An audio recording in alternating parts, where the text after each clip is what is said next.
Okay, Chopper Jockeys and Scooter Tramps, it's 9 o'clock on the East Coast, and it's time for another episode of Your Uncle's in the Closet with a Gun. No, that's not the name of the show. The name of the show is ShopTalk. No, that's a different show. That's an entirely different that's show. tomorrow night. What was I thinking? It's time for another episode of Shop Talk with Chris and Ken. I'm Chris Callen with Cycle Source Magazine on the East Coast. My boy Ken in Colorado. What's up, man? What's up? How are you? I'm good. Here. I'm good. It's so good to be on the show. So much going on in motorcycles this week. Yes, there is. I heard you had a little something going on down in West Virginia. Yeah, I got some video to share too, man. I'm really excited. We took on probably a little too much this year, but I can't imagine, Chris. It's all coming together. It's going to be worth it because we're building some incredible motorcycles. We got some great opportunities. The one we were just working on in West Virginia was Progressive's Pro Tracker, which is a really, really neat bike. I got an opportunity to work with Will Ramsey, and we actually developed the first ever drop seat Sportster, which is a bike that has the lines of a hardtail but keeps a suspension. RJ and I were just working out the details today of how to get an oil bag and a battery box into that, but the fender's on, and it has a really, really good look. So I'm super fired up about that, and I got some good video to share with you guys. Cool. I can't wait to see that stuff. That'll be fun. Yes, because of course you never even tell me. I call Heather. I'm like, hey, what's Chris doing? She's like, oh, he's not here. I'm like, oh, what? I just imagine, because you guys are on deadline, I imagine you're just sitting behind your desk with your spectacles on. You know, if I was a proper magazine publisher, here, let me pull my spectacles down like a magazine publisher. That's my magazine publisher face, Ken. But you're not. You're a multimedia company now. Multimedia company. OG, by the way. The OG. Yeah, that's original gray hair. Oh, God. No, you act. Wow, yeah, dude, you are an OG. Okay, so that voice off to my right is the beautiful Heather, who will be manning Facebook for us. We are Facebook Live all over the country. Womaning. Woman. Man. Whoa, man. You saw that movie, right? Yep. So Heather will be looking for your comments and questions. Please pass them along through the show, and we'll do the best to get them answered. In addition to Facebook Live, we publish this thing after the fact through our YouTube channel at cyclesource.com. Greasing Gears Garage and Shop Talk have their own channels that we carried on, and you can pick this up in podcast form to enjoy during your drive to work, or you ride down the highway on your motorcycle through Forever Two Wheels. That's the number 4, ever, number 2 wheels.com. That is correct. And, you know, we missed a couple episodes. We were having some technical difficulties, but I think we got it worked out now. So pretty excited. Ken got fancy new electronic toys. Exactly. I did. And not the kind you put on your hoo-ha. I just decided that I didn't want to screw around with the old trying to download stuff from Facebook. It's just too much work. And we're higher tech than that now. I mean, come on. We've been working on this since what? September of last year. I don't know. I mean, I have a different angle than everybody else right now. So I see the ceiling and the fluorescent lights in the Shop Talk banner held up by, it looks like safety wire maybe. So, and you can see the rest of my basement as well. So, but hey, we're working on it. Isn't that what's important? Don't you get trophies for the best that you can do these days? Isn't that the... Yes, it's right here. Hold on. It's flying in.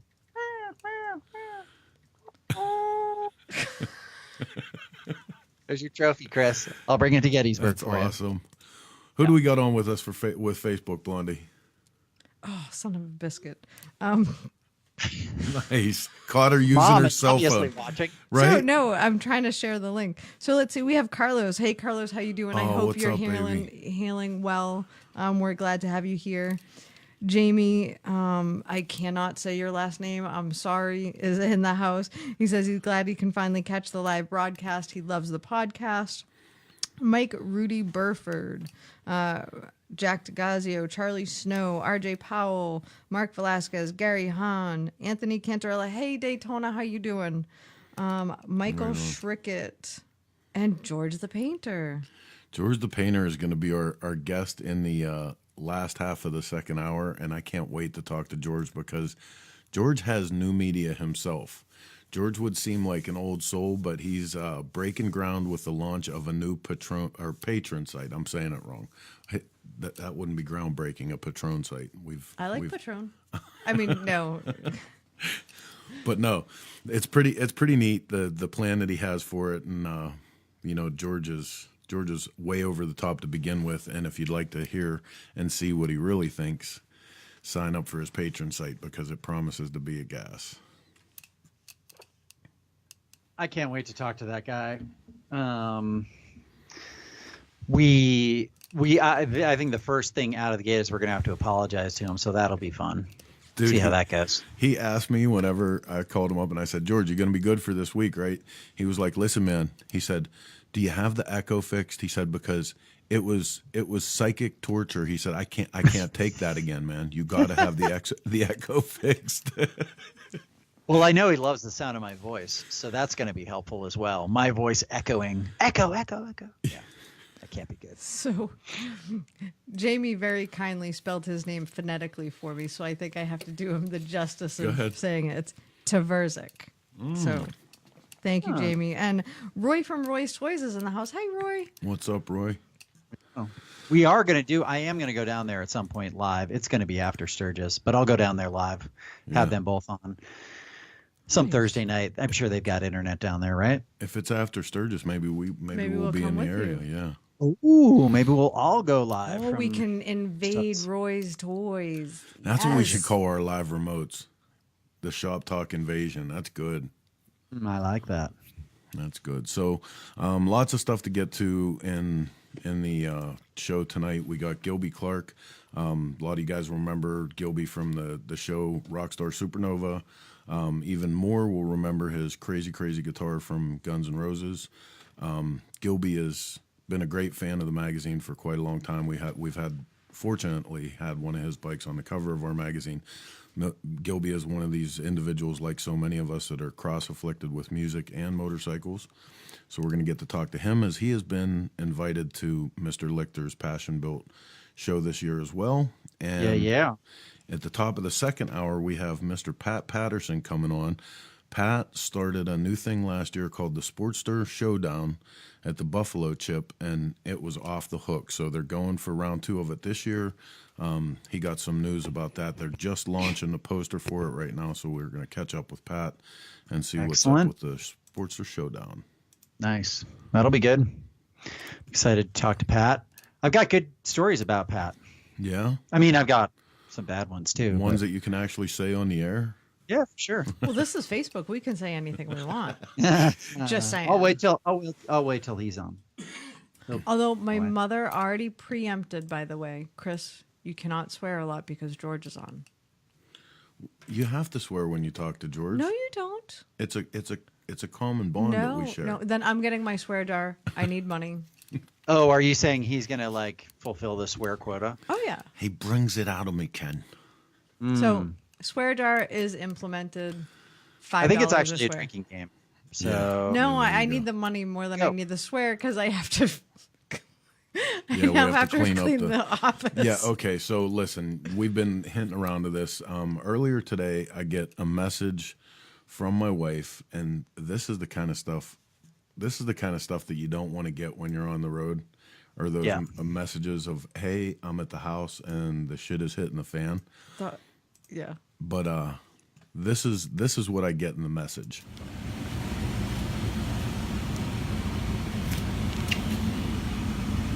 This is the office that we're in right now.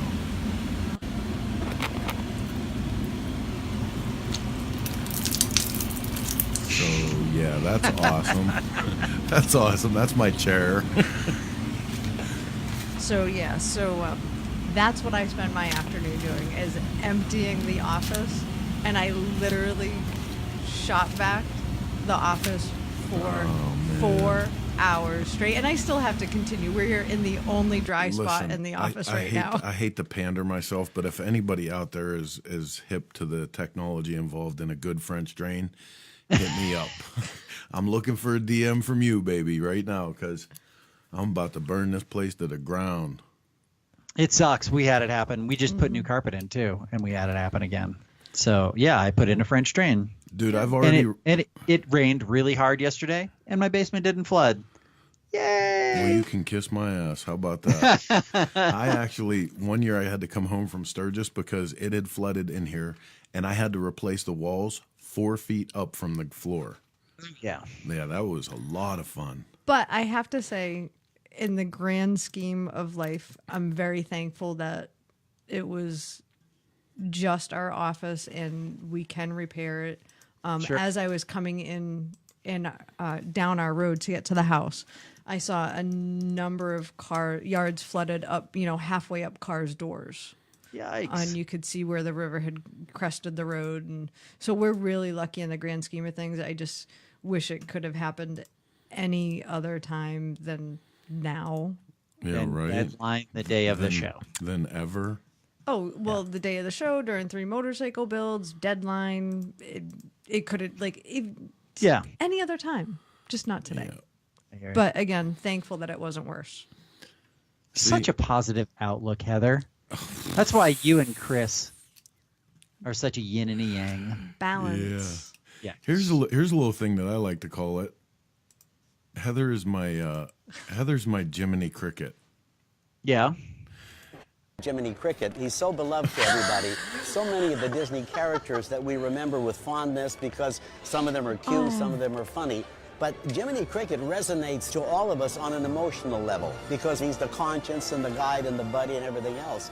So the fact is that from the time the movie came out and then in the Yeah, he resonates with me on an emotional level too, and it's one that we're not going to talk about in polite company. Because there's nothing that I love more than being in the middle of a complete tirade, and she goes, well, the good thing is you still have both your legs and your health. It's not quite like that. But yes, I do always try and find the absolute Okay. good in everything. No idea. I have no idea. Anything is possible here today, so Who knows? I'm not even going to ask questions. Hey, my garage door, the spring broke the other day. Have you ever heard one of those break? Yeah. Dude, I was like, Okay, a car has come through my wall. yeah, what just happened? Everybody is like, stop. What was that noise? And then we went to go try the garage door, and it didn't work. So guess what I get to do tomorrow? Yeah. Pat Jansen is here, and he just simply said, I'm fat. Pat, you're not fat. Hi, Pat. We miss you, by the way. It's been like a whole week since we've seen you. It seems like forever. Right? Yeah, we've been... Oh, I'm lining up more shows for you guys, too. Every day. Yes, Pat, we have some exciting news for 2019. So Yeah. get your travel bags ready. That's See, right. the truth is Ken and You don't Heather... need your passport. Ken and Damn. Heather have a plot to kill me. Oh, wait a minute. Yep, it's true. No. It's true. Mister, I'm going to build 3 motorcycles all at once. 4. 4. And paint it, and do a painting. Oh, and in that and a painting, helmet. I'm going to put 500 beer cans because I'm a smart guy. I've got to paint 500 beer cans. Some of them are crushed. Oh my God! I saw that and I was like, "What? Is he trying to make it hard on himself? Like, I'm not even an artist." And I looked at that and I was like, "Oh, he should have just parked it in like on a cobblestone street. That would have been better." The bad thing is, I have the cobblestone street painting is almost done. I could have just put 3 or 4 hours into that and been done with it. But seriously, No. I've been waiting to do this painting.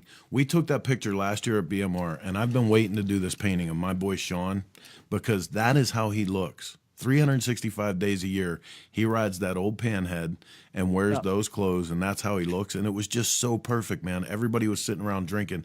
There were beer cans everywhere, and we were at the first Gypsy Tour stop at BMR, and we just shoved some beer cans around his bike, and he just threw his hand back like it was that perfect. So I have to do that painting because any of the art that I do, like you on the Salt Flats or Kiwi Mike kicking his old Indian or Teach riding Elvis. Any of the paintings or artwork that I do, I have to have that connection to it, you know? Sure. And Sean is just such a good dude. You know what's funny is I've never seen the picture of kicking it on the salt. I've only seen the painting. Oh, I've no never kidding. seen the actual picture because I don't think it even ended up in the magazine when you did the feature. Did it? I don't know. I'll still have. No, I it still didn't have that. because I have the feature sitting right in front of me. I Yeah. still have that picture though. Anyway. but it's important for me to say, mine was a mere imitation of the much better piece that Seth Leibowitz did of kicking it on the salt, because the picture that he did, we actually mocked up the whole thing. That was the year that the Bub Streamliner took back the record, and we had it going across in the background, and like, man, it was so perfect. It was that moment in time, you know. Yeah. Yes, it was. So And that was the first time we met, Chris. I know. Aww. Aww. And we've been on many motorcycle trips since then. Isn't that cute, Heather? That's so sweet. A long-lasting bromance. So do we have any Facebook stuff before we go to a little bit of news? All right, let's see. Jimmy Frizzell is watching. I'm sure he's here just so he can torment his brother shortly. Yeah. Is that his older brother? Yes. Are you sure? Mark Velasquez is here. Brad Gregory is in the house. Mike Hick, what's the next build? Well, Mike, right now, we're building a couple bikes. We have 2 Sportsters and one Shovelhead. The Twisted T Tracker, which is almost done. Yes! We're doing final assembly this weekend. Woohoo. We have the Progressive Pro Tracker, which I'm going to show you guys a video of in a little bit. I have a wicked cool 70s chopper. Actually, you know what? I can't even wait to show you that. So I got a little out of the box thing that I did this afternoon, and I'm going to share that with you guys right now. This is some of the stuff I'm working on for the 70s Shovelhead. It's called Something Wicked. Hey man, you guys know that I'm building 3 motorcycles at one time right now, so crazy. Every time the UPS guy pulls up, it's a mystery of what's going to be here. So we got a box from Lowbrow today. It has carburetor support, bitch and air cleaner that I like to use from them, and that's for Something Wicked that we're building for Mr. Lichter's show. I think this box is from Buchanan, I'm hoping. I know what that is. I know what it is.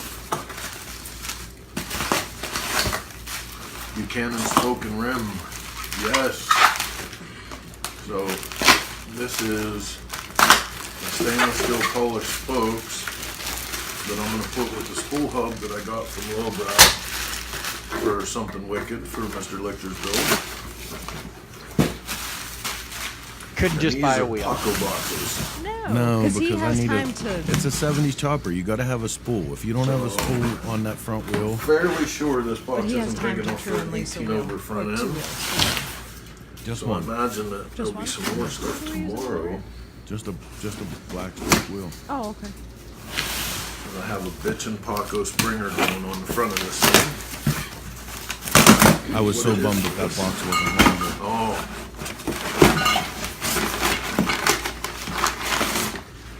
Paco's make your own proper chopper kit. DOS Coders kit. So more work. Somebody's already been into this box. Hey, I get to have fun too. Yes. This is the fuel tank for the Lichter build. Obviously it's missing my Personal touches. signature Frenching and has a big dumb gas cap, which we will take off and put a little cool funky chopper deal. But ready to go. Thank you, Uncle Paco. And one more box from Paco. Is this it today? You sound so disappointed. Like a little kid. Yes, my precious. So Do you have your mock-up this picture? I do, is the rim that goes with these spokes. Actually, if you look on our Instagram account right now, just to tease Michael, because you know how Michael is about his deadlines and when the bikes are going to get there. We set all the parts on the floor, and then I put a pillow in between the tank and the fender, and I sat there with the handlebars in my hand. Yeah, I love you, Michael, but I'm habitually late. So how'd that go? I haven't heard from him yet. Very important message. Tom Kiefer says, Heather, my TV wife, looks great tonight. Thank you, Tom. Carlos, that leaf spring front end is from Voodoo Vintage, and they're awesome. It's the second bike we've actually used that front end on, so it's pretty badass. Rebecca Cunningham is in the house. We miss you, Rebecca. Running Rabbit. Choose Clinton Wallace. Oh, what's up? He has time to watch because his bike's done. Yeah. Clinton can also kiss my ass. George Baker. Ken's basement is dry and Clinton's chopper is long, so. And done. Just saying, it's done. Shakedown. I would like to know how many of the motorcycles as art builders' bikes are done. Well, I can think of all the people that we've talked to so far are done. I don't know about Brad Gregory because I wasn't on that week. But everybody He's else not is done. they're done. I know Brad's not done. Gilby posted on our picture earlier that my bike is further along than his. So. Oh, there we go. You go. Nice. I'm good. Not All that right. it's a race or anything. I'm just curious. It's a race to last place right now. Let's be serious. Hey, I'll be happy if we finish. Or, What? excuse me, when we finish. I can't Because we believe will you just finish. said No, that. I You said just said if. I corrected myself. I said when we finish because I know we'll finish. Chris never misses a deadline. I have a question for you, Heather. Yes, sir. White earbuds. I don't know. And why around the back? I don't know. I just saw them. I'm like, how is she hearing us? She's got something implanted in her head. And I don't just know. saw- I don't like. She has You don't mom like hearing. things over your I hair. don't think like things over my head. Like I never was a headband person or. Okay. Last night. And then, you Chris, had, I have one question for you, too, because it's the only thing that I could think about when I was watching that video of you. What? How much product did you have in your hair? I just got out of the shower because I just came home from the shop, you prick. I know. You look like Bo Derek. I just came home from the shop and I had such a long day at the shop. It's a 2-hour drive to RJ's shop in West Virginia and then a 2-hour drive back after a long day. So, Jack's bike will be done on Saturday. Brad's is not done. Thank you, Brad. And Clinton's going this weekend to have his shot at Michael Lichter's. All right. Nice. Well, we got about 2 minutes. You want to do a couple pieces of news? Do we got time for a couple pieces? Yeah. before we call Gilby? Let's get through a couple like easy ones. Okay, starting off, Challenger Motorcycles. Come see us at 7th and Lavelle Street, Sturgis Bike Week, 3 through 12. Another V8 Yeah. trike company. And for some reason, every one of these companies highlights their red motorcycle. And anybody out there remember the movie Randy Quaid was in with Richard Pryor? It was like Neighbors or some shit, and Richard Pryor like comes over and Randy Quaid is getting ready to cut the grass with a V8 lawnmower.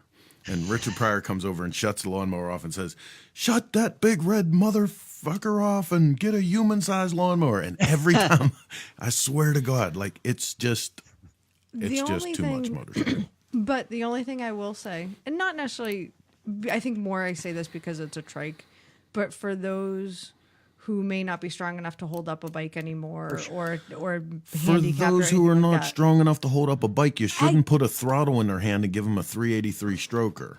I was trying to find the positive How about in it. 454? My Jiminy Cricket is not broken, so Well, anyway, if you want to check this thing out, they've been trying to get they look like fun. They're built in Montana or something.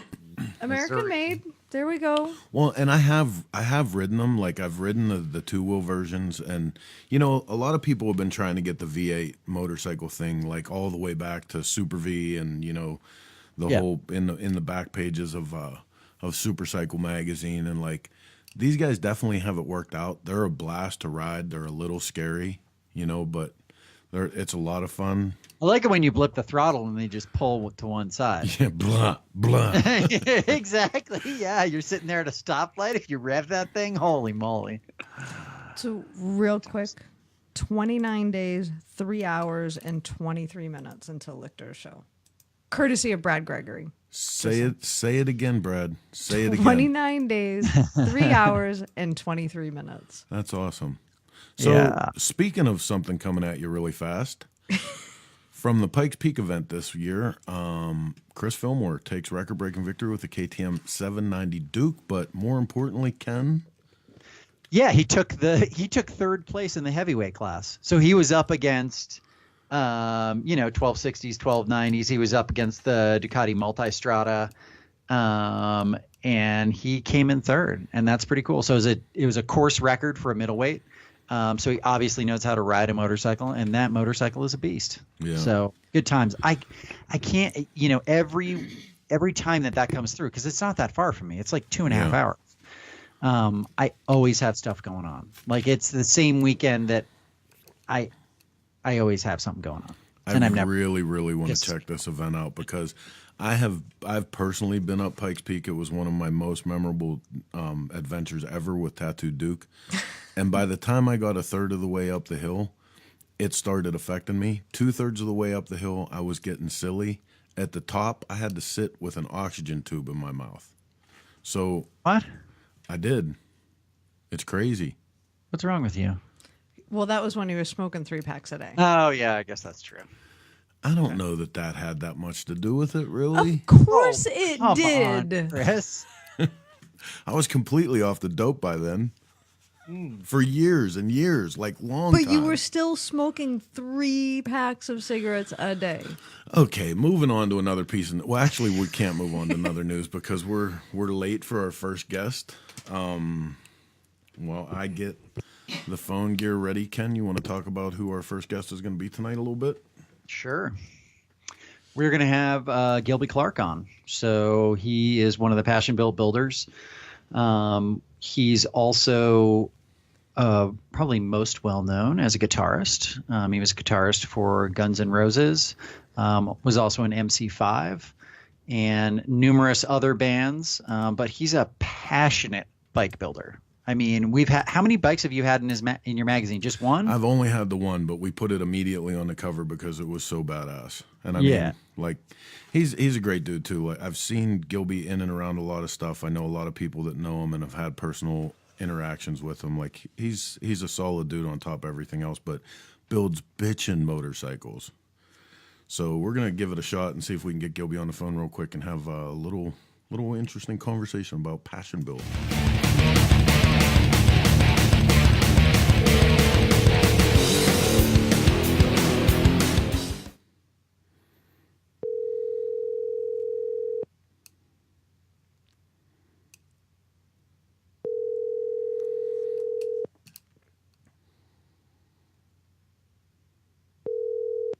Hello. Gilby, what's up, man? You're on the air with Chris and Ken. Oh, right on, man. How you doing, guys? Good. Hey. How are you? We're great. We're great. Hey, guys, give me just one moment real quick. Absolutely. No problem. Hey, man, I'm here, guys. So, good to talk to you, man. It's been a while, huh? Exactly. It's funny. I was just hanging out with my buddy in the shop when we were talking about Sturgis this year of all of our plans. Yeah, it's going to be great. Nice. You riding out? Oh, yes. Every year, man. Right on. We do the whole ride from L.A. there and back. Usually the band plays a couple shows, but this year the band's not playing. When I saw your name on Michael Lichter's sheet of invited builders, man, I was super fired up because, you know, I got mad respect for what you do with your bikes and stuff, and it's so good. Like, he has such a diverse mix of people from all walks of life, and so good that, like, I can't imagine what this room is going to look like once everything is assembled and what everybody brings to the table this year. I agree. It's funny because I'm sure most of us know a lot of the guys that are on the list, and we do know, you know, everybody's styles, but I'm sure there's going to be some nice surprises and some real unique builds in there this year. That's for sure.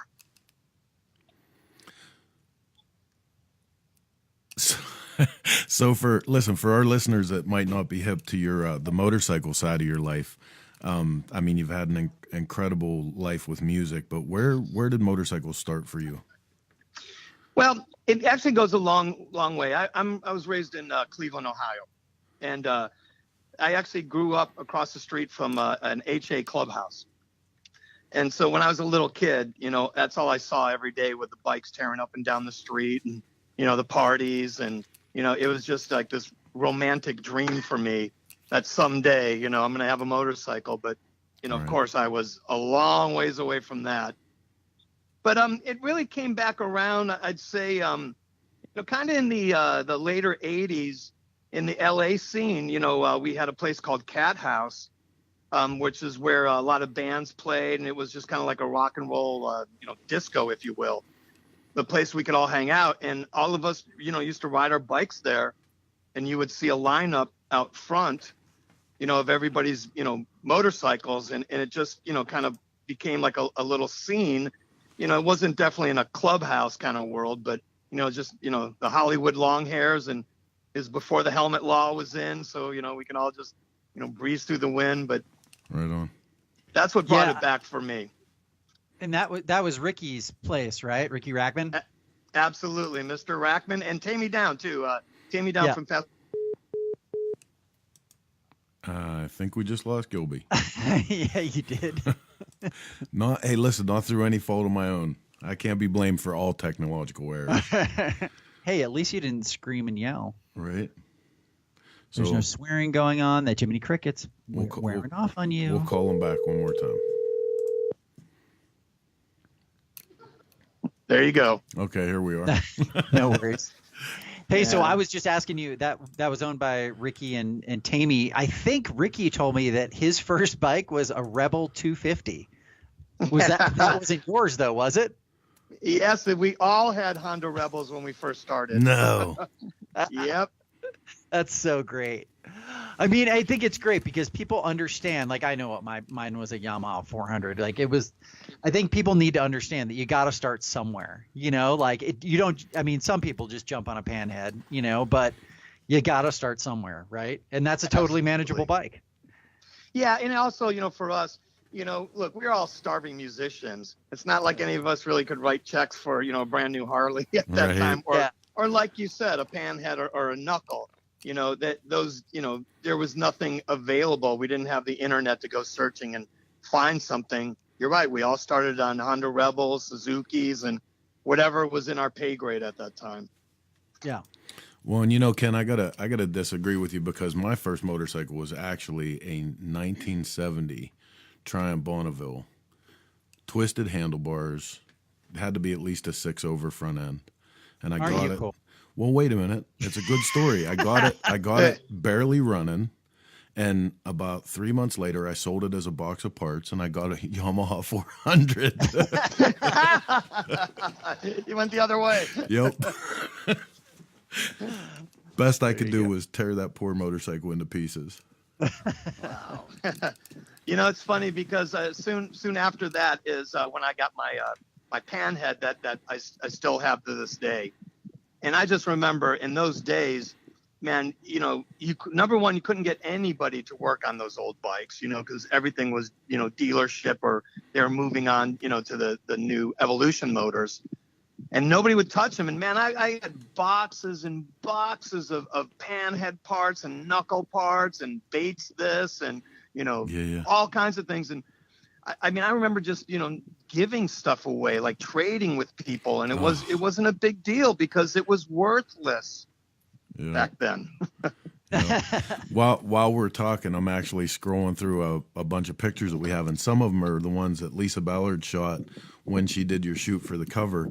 And dude, like just the inside of your garage is so badass, and he's got rows of handlebars, rows of gas tanks, like the stuff that he's talking about, where you can tell this was just collection stuff that went back and forth. Yeah. Well, like I said, there's one thing too about California, is there's a lot of motorcycle parts out here, and there's a lot of guys, and that whole trading scene. And it's funny, some of those guys that I traded for and with back in the 80s and 90s, I still talk to this day. And still, the guy who works on my motor is the same guy who worked on my motor back then. When you find the good ones, you don't let them go. Yeah, absolutely. For sure. But I got to tell you, Chris, man, my shop has gone crazy since then. Now I got a South Bend lathe. I got a mill. Nice. It's gotten out of control, man. I'll tell you. See, and that's the way it has to go. That's the way it has to go. Please continue to preach on, because I just got my first mill in an auction, and I'm making room in the garage for it to get hauled over here, so that it's okay for my wife to understand that this is the natural evolution of a motorcycle freak. Hey, I have absolutely no qualms about it. We just need a bigger shop. That's the only thing. Bigger shop, more parts. And as I always say to my wife, I could have worse problems. Yep. Oh, absolutely. I'll take motorcycle addiction any day. Exactly. And at least you know where we are and where we're going every day. Well, we'll have to do a proper visit sometime soon, man, and get an update on your deal. Definitely. Yeah. Like I say, even, the bike I'm doing for Michael Lichter's show is that same pan head, man. It's like I can't stop. It's like every other year, man, I rip it apart down to the frame and I go, start it over again. Always new tins, new bars, new front end, new wheels. I can't stop, man. It's too much fun. Nice. So it's that same original pan head that you had? Yes, it is. It's been in a lot of different configurations. I've actually wrecked that bike twice. So, nice. The frame is not the same frame. Frame has been changed. A couple, the motor and the tranny is all that really has survived from, like I said, the late 80s, early 90s. Right on. That's awesome. Yeah, it's something that I was telling Heather when we were doing prep for the show tonight. We were talking about you, and I was explaining, like me and Xavier and a bunch of the guys that are always around. Like you have that thing about you, man. You have that thing where, like you said, you have to tear that motorcycle back apart and you have to do something with it. And that's what Michael's really achieving in this year's exhibit, is showing where all of this really comes from. I agree with you, and I think he hit the nail on the head when he named it Passion Built, because that's really what it is. It's like passion, it's just some, you can't really control, it's got a hold of you, and the passion drives you, but then the creativity takes over, and that's the end result. Absolutely. Nice. So what are you doing to it this time that's a little bit different? What am I doing this time? Let me think about that for a minute. Wow. What am I doing differently? Let me think about that for a second. Well, I mean, I put a new primary on it. That is different. New rear wheel, new rear tire. I mean, obviously new, struts, new fender, new tank. I made the bars this time. I'm using the Crow Customs. That little PC has. I made handlebars for the Springer. Right on. I haven't decided. I have two different front ends. I've had a Springer that I've had for a long time on it, which is on it right now. And I also have an old Century Ness Springer that I got, and I took it apart and I kind of rebuilt it. I kind of rebent it a little bit, and I'm trying to decide if that's going to make it on there. So I thank God we got another week or two left. Yeah. Right? Dude, that was the best. Heather ran in with the phone earlier when we put that picture up of my parts scattered all over the floor, and she said, wait, look, you're not last. And you know what? I know for a fact that neither one of us are last. I know someone else that's not as far along. Yeah, right Yay! on. Thank God. That's so good. Well, I think that's also part of the charm of this year's, group. None of us are professionals. This is, a professional hobby, let's call it. But, we don't. Does anybody really have the time, to spend, 3 to 4 weeks in a garage and just do that? I mean, I don't know about you, but I don't. I have to find the spare time. Well, you know what, man? True story. I mean, how many times have you been building a bike and you set yourself, I mean, as a garage builder, as a hobbyist, or however you want to call it, you set yourself with deadlines like, I'm going to have this thing ready for Daytona. And come hell or high water, there'll be those 3 or 4 nights right before everybody's leaving for Daytona that you give it your level best. And sometimes you make that deadline, sometimes you don't. You know? Well, I haven't been there yet because thank God I haven't done too many shows. but I'm definitely feeling the pressure. I mean, I did have a major setback in my primary and transmission world. And I'll say one thing: the bike will start, the bike will run. But I don't know if I would really ride it at this point. I don't know if I bet my life on that, you know. Well, the thing is that you guys are in good company because I think you and I, we all know guys that do this for a living, and they're always down to the wire as well. It seems like. I hold Pat Patterson immediately up as my good example of bad time management. Yeah. Well, like I said, you get surprises. Things come along that you thought was good. Like I said, just for instance, in mine, I was riding the bike, everything was fine, and then I took some things apart just to change it up and take it off. Went, oh man, this has been broken this whole time. I had no idea. It's open up Pandora's box once you start unbolting stuff. Okay, so listen, to move away from the motorcycle thing just for a minute, I would be remiss if I didn't ask you some music question, and the one that comes to my mind immediately. I mean, you've had all of the great experiences, but what is your one rock and roll moment that you can say this was worth the whole trip? Wow, I actually have a couple. I have a couple that are just ingrained in my mind. My first one was, when it was fairly new to the GNR gig, the band was successful and I joined the band when the second record came out. And one of our first big gigs was called the Freddie Mercury tribute concert. Freddie Mercury had just passed away and they did a big show at Wembley Stadium in London. And on the bill was the surviving members of Queen, David Bowie, Mick Ronson, Def Leppard, Metallica, Guns N' Roses. I mean, it was an incredible lineup. And for me, it was the first time I ever went to Europe, to London, my first trip. And it really was, to play at a stadium in front of 80,000 people. But for me, my biggest thrill was one of my favorite guitar players was Mick Ronson, from David Bowie's band. And that was, my dream. I knew he was going to be there. And I was the only one on the side of the stage that was watching David Bowie and Mick Ronson do Heroes together. It's the first time they had played together, in 20 years.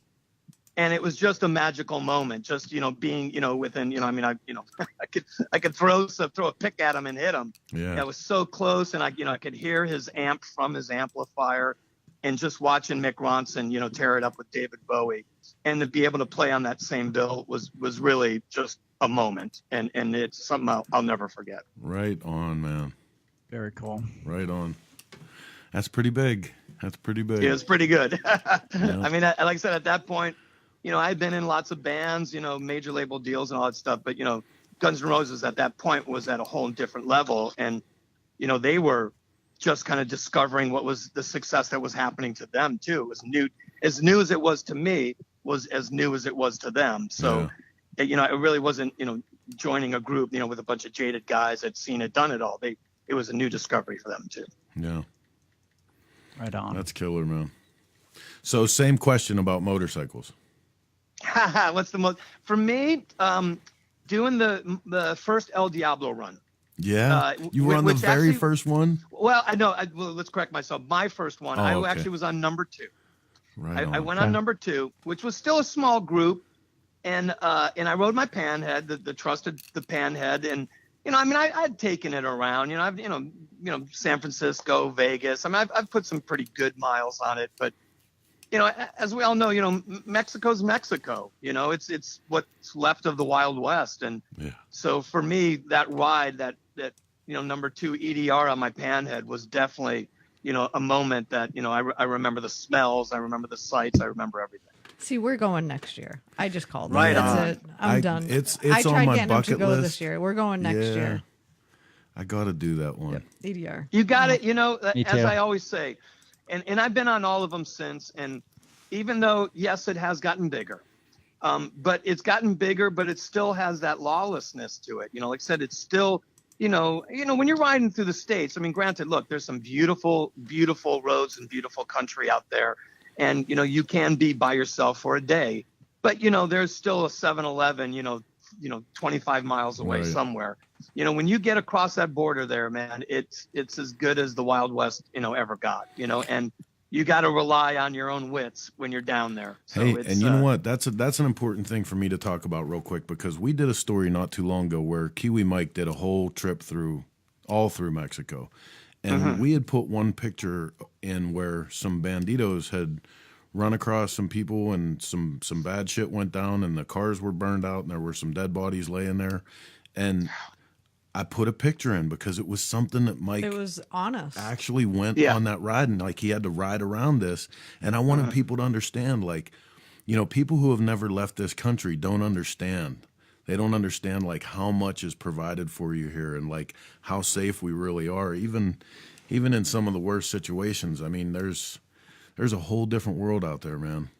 I cannot agree with you more. And, I mean, I really have toured all over the world, man, from from Lebanon to Buenos Aires, to Australia. And like, you just said, we don't have that American safety net. They're the 7-Eleven and the Starbucks that, it is not an app away. It's people don't always give you the honest answer when you ask them a question. Right. Some people don't want you to find your next destination. It can be tricky out there. Have you ever read any of Neil Peart, the Rush's Drummers books? I haven't. No, I really want to, though. He's an avid motorcyclist, right? Absolutely. And what you just said about Mexico, I was just reading a chapter or so where, he talks about it. And, once again, he's been all over the world riding his bike. And, once he gets down into Mexico, it's a different world out there. Yeah. And look, I'm not saying that all Mexican people are bad, because that's not it. No. It's just a different way of life. When you enter on a highway, it's not like here where you enter the ramp and there's a sign everywhere. And then, 2 miles down the road, there's still a sign that says what direction you're going in. There might not be a sign at the interchange. Yeah. And if it is, you certainly, if you don't know Spanish, you can't, identify it. You have to kind of rely, on your wits and your senses when you're down there. And I think that's what I was really getting at was, we take a lot for granted as Americans. Americans. Yeah. But For sure. so one of the coolest times, I got to tell you, man, when I got to hang out with you a little bit was backstage one year at the Iron Horse. You and Ricky Rackman was on one of his adventures, and I got to hang out with the two of you for a little bit, and it got into the talk of like the old days of Headbangers Ball, and there was some really, really good conversation. It was in my like motorcycle and music worlds, that was one of the best times for me. Yeah, Ricky and I go a ways back. Well, I got to include Tammy in on this too, because I don't know if you know Tammy, but Tammy's an avid rider that has done thousands and thousands of miles. He's done the U.S. quite a few times, so he gets out there too. He really does ride. But yeah, the three of us, man, like those days of the Cat House days where you didn't know who was coming in that door, and once again, it really was those rock and roll, stories of what direction that evening would take place, and if we would wind up in jail that night or not. There was some good ones shared in that green room, boy. That was a good day. Thank you. And it's also funny because hearing three different stories of the same story of how we each remember that and how it went down. It cracks each one of us up. It's like, I don't really remember it going down like that. But, I do. I certainly remember that you were way more stoned than I was. Right on. Of course, now there's a lot of sobriety going around out there, but, it's still, whether you were sober or not at that time, it's hard to remember things accurately. We'll have to try to reach out and get him on the show too then. If he's done as much riding as you guys are talking about, I'd like to, because I've always been a big fan of the music, so it'd be awesome to talk to him about motorcycles. Definitely. Well, Tammy is going to be, actually Tammy and Ricky will both be in Sturgis this year. Oh, right on. Yeah, Tammy's on tour, and he's doing a show. Faster Pussycat's playing at Kickstands, and I believe at Iron Horse next night. And I'm doing an acoustic show at Kickstands right after Faster Pussycat. And then Ricky is started his Ricky's Ride that he does every year, and he's going to be in Sturgis at the same time. So you will kind of see the Three Stooges all together. That's cool. At least one zip code. We definitely got to hook up with you guys for a minute. Maybe, Yeah, that'll be great. Maybe we'll get some video. There you go. Now, where do you guys all stay when you're there? I want to hear where Ken and you stay. Well, I'm staying at the Buffalo Chip this year, in the dirt. In the dirt. So, are you camping, or are you doing like a one of the cabins? Camping. Okay. Camping. Why don't you just stay at the house with us? Because I didn't know that you had a house. Well, I mean, we do a full production of Grease and Gears Garage in Sturgis at the Iron Horse. So we work like all day, every day, throughout the whole, from 2 weekends, Yeah. And because of that, we have a lot of staff with us, and there's a lot of production. So we get a house, and usually just on the outskirts of town, and it's no big deal, but it's after all the years of being in Sturgis, because Christ, I've been going to Sturgis, I can't even remember how long now. It's more convenient for everybody to just pull together and get a house, so that you have a home base, shower, and a good shower. Yeah, exactly. Yeah. That's the most important. Good shower. Nobody's gonna ride through the middle of the house right while I'm sleeping. No, it doesn't happen. But I mean, it's fun. Go ahead. Sorry, go ahead. No, go ahead. Well, I was saying the riding through the living room is funny because we had a great place in Spearfish for many, many years, and it was a 10-room. I guess it's a lodge, but apparently the Hamsters built it before they moved over to the Days Inn or wherever they're at. But it was a 10-room thing, and of that we had 6 or 8 of the rooms for many, many years. And all they asked of us, like, they didn't really care about the late night stuff and all that. They said, all we care about is our grass, because there's like a courtyard that it surrounds. And they said, look, just be respectful of the grass, and you guys can do whatever you want. And of course, there was the one year where it was pouring out, and none of us had the patience to go around, and we drove right across the grass, and we never got to go back again. I mean, I'd like to say that, it was a drunken brawl, but it really wasn't. We rode across the grass. But since then, it was such a great setup. And, since then we've bounced around at a few. We were at Glencoe for quite a few years. We did one of those cabins for a few years, which was actually really nice. But I think this year, actually the last couple of years, I've just been doing a hotel thing in Deadwood. Yeah. Yeah, it's hard. It's like, you kind of just have to make a decision and go, okay, that's what I'm going to do that, because the houses are one thing and hotel rooms are another and cabins are another, and it just ends up with. Well, I can understand with Chris with the business and everything, but when you're just going out with your buddies, it's that thing of relying on everybody to, really commit, once, you're going to get a house. And as we all know, everybody's, definitely in, but then, someone's kid got sick or something, and plans change. Well, who are you riding out with this year? I'm riding out. I have a group I think we got about 6 to maybe 10. What's going to be unique for me is I have a great buddy from Buenos Aires, Argentina, and I play a lot down there, and I mean pretty much been down there maybe 12 to 15 times, and I always hang out with my buddy. He owns a bunch of tattoo shops, and he's a rider. He's ridden everywhere, but he's never done Sturgis. So this is the year that he's flying out to ride to Sturgis with us. So we have a couple musicians and couple guys, contractors, but I think we got about 6 to 10 guys that are doing the whole ride there and back. Nice. Right on. Well, listen, man, we're gonna let you go. I appreciate you taking some time with us tonight and helping us get the skinny on the whole picture of Michael's thing, because it's really, really special to us. I'm glad to hear how invested you are in it as well. Oh, definitely. I got some nice handmade parts on this thing too, so it really is going to be a nice build. So maybe we can get some pictures of it while we're out there. Definitely. I mean, I hope that's what Michael's doing.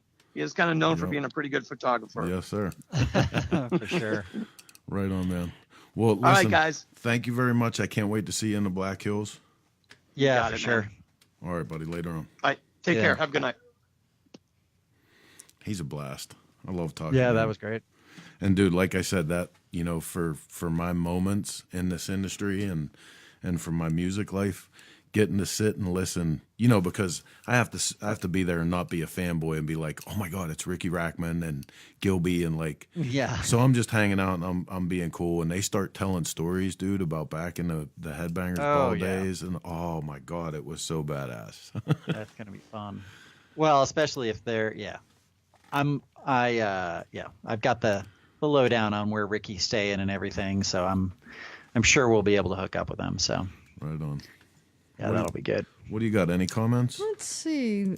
Miss Rebecca is here. She says Neil's books are great. She has most of them on audio so she can listen while she rides. Doug Asermley's in the house. Doug from Sick Boy Motorcycles. He was on with us a couple weeks ago. Hey, Doug, how Live you doing? from Laconia, Live yeah. from Laconia. Mitch Bodine, he said that he has room for us for EDR. And I There we said, go. well, hold on. He owes us BMR. Yeah. He missed BMR this year. He made me a promise. So now he has to go to Mexico and BMR back to back. Sorry, Mitch. You made a promise. Let's see. Who else? Jimmy is here. Oh, Ditch is here. Hey, Ditch. How you doing, honey? I think she actually got to ride this week. Oh, right I on. thought I saw that. Not far, Yeah. but she went for a ride, right? Good for Yeah, her. I think so. That's awesome. Awesome. And that's about all I can see because my screen refreshed and I can't get everybody in here. Yeah, man. Listen, I'm watching the Facebook feed up in the top corner of my screen here. 117 comments right now, and you guys are like, you guys got the feed jammed. It's going really good. So this is how you can help us keep this thing going. If you dig what we're doing with Shop Talk, we're finally ironing out the wrinkles with it. But go right down there and press the little share button. Share this with all your friends in your community. Help push Shop Talk so that every Thursday from 9 until about midnight or so. 3 hours? Well, Wait I a don't know minute. if I can stand 2 you hours. for Wait 3 a hours. minute. What the heck is going on here? 2 hours. Started with 60 minutes and then it was 90. Now it's at a solid 2. Oh, yeah. Yeah. So, real quick, while we're getting ready for our next guest, Who is our next guest? our next guest is going to be Mr. Patterson, if he's ready. But we're going to take just a second and peruse some more news like we do's. And this one is a big deal because our boy Ken is getting ready to hit the road for one of the coolest events to come along in quite a while, I think. Yeah, I'm pretty stoked. Evil Live this weekend. Yeah, I Sunday. totally drew the Sunday, short straw. Sunday. I volunteered to go. Yeah. Yeah, what happened there? It's Stupid magazine. Ken's numbers up. Ken's been killing it. No, it's going to be, I think it's going to be great, you know. Yeah, I'm just going to keep going. That's when I'm she not- asked for a divorce. Yeah, Ladies and that. gentlemen, that's when I killed him. Yeah. Solid He's defense. been doing really well. You? Nah, not so much. Not so much. No, but tell everybody, if you haven't heard about this, it's everywhere. There's actually shops doing watch parties of this event. It's gonna be pretty awesome. Yeah, it's going to be killer. It's called Evil Live. It's going to be live on the History Channel. He's going to recreate 3 of Evel Knievel's most famous jumps. So he's going to jump a bunch of buses, then he's going to jump a bunch of cars, and then he's going to jump the fountain at Caesar's Palace, all on an FTR 1200 by Indian. Here's the killer right here. First individual to complete all 3 jumps consecutively in one 3-hour time span. Oh, So, yeah, he's doing. boom, Yeah, I mean, they're, boom. yeah, they're busing us to some location that's fairly close to Caesar's Palace where they've got the 2 jumps set up. Then they bus us back to Caesar's Palace for the Caesar's Palace jump. So we get to see all 3 of them, but they're That's in pretty different cool. places. And Yeah. you're going to check in on Facebook and I Instagram am throughout gonna the day, be- right? Easy on Facebook for Yay. sure. Instagram, I'll have some pictures. So yeah, it'll I be think I'm going to call in sick on Sunday. it'll be good. There is no call in sick. Damn There's it! Too much to do. This is Deadline. so and it should be in the next issue as well. I've committed, and I'm committing on air right now. But Yes. the cool thing is, Ken, that you actually get the super behind the scenes part of this. You know what I mean? Like, oh yeah, I'll be and that. for- Yeah, it'll be. I mean, I've got media credentials waiting for me, and it's going to be great. And Yeah. for anybody that grew up in the Evil Knievel era, like it's almost like you're getting a trip back in time. You know what I mean? A behind the scenes of what it was like back then. You know, that's gonna be pretty. And I think the amount of people that we're going to end up seeing there, whether it's Steve Caballero or, you know, the lead singer of Eagles Death Metal, or, you know, I mean, I think all those guys are going to be an there. event. Oh, Like, yeah. There are shops that are having viewing parties. Yeah. Like, And it's. I'm staying at Caesar's Palace, by the way, because it was Nice. the same price as everywhere else. Okay, yeah, now we're really fighting. Damn. Listen, I get to clean up a flooded basement and you go to Vegas? How is that fair? I have to say this though, knowing Travis Pastrana, because I've known and been around Travis since all the way back in the days of the RM Cups, and you know, watching him, like, there is not a bigger, I don't know what kind of image people who have only known him through the Nitro Circus days, what kind of image of this man that they have, but I have literally watched Travis at little local racetracks take 30 kids to the snow cone stand. Nice. You know what I mean? He never. You cannot wear this man out. When he's someplace with motorcycles, you cannot wear this man out. He is absolutely an ambassador. There rarely will you meet another person that is as good or as appreciative of his fan base or the community that he's part of. So I hope the absolute best for him. He deserves it all. Actually, when I was talking to the fine ladies of Thunder in the Valley today, I was visiting with Miss Jane and Livy. They were saying he's going to be at some little racetrack in October, just a few miles down the road. Yeah, it's and actually. I think that's so great that he still comes. It's actually if you don't know this, Pleasure Valley Raceway, which Jeff Cernix actually owns that track, and Cernix is, you know, longtime big name in motocross racing, and it's right up the hill from Johnstown, and they've, you know, been one of the hosts of the RM Cup for forever and a day, and you know. So right down the road? Yeah. Are we going to go? We could. When is it? We could. You know, right down the road from our house, the original track of the RM Cup, the Mount Morris for.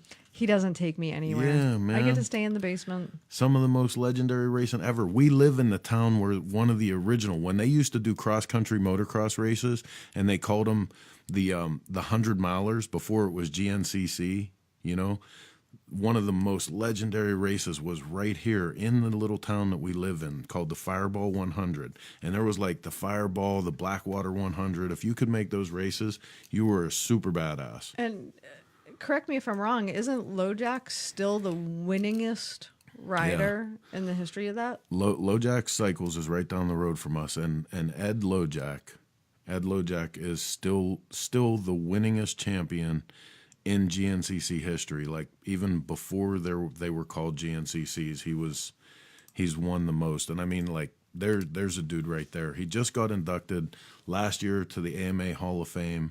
Incredible. I mean, this is where we grew up, so I will brag on it all the time. There's a great video that Brian Hatano posted on Instagram. So, and you can find him at Brian, not Brian, BRIAN not, and then Brian, BRYAN. He wrote for Street Chopper, Hot Bike, etc. But there's a great picture or a great video of Travis Pastrana doing the first bar flip in the air on a motorcycle. Yeah. Like from back in the day. I don't know. It looked like it was, you know, the 90s or something. But just fun stuff to go look at if anybody's out there kind of cruising around looking for cool stuff to look at. It's a fun one to see. Brian, not Brian. Yep. Okay, so we should probably get to our next guest, right? Yeah, let's do it. Real quick, let's say hi to Cabana Dan. Go ahead. Joey Chop is in the house. And let's see. Whoop. I apparently need a union rep. And a damn good one. I already have one. I'll give you my boss's number.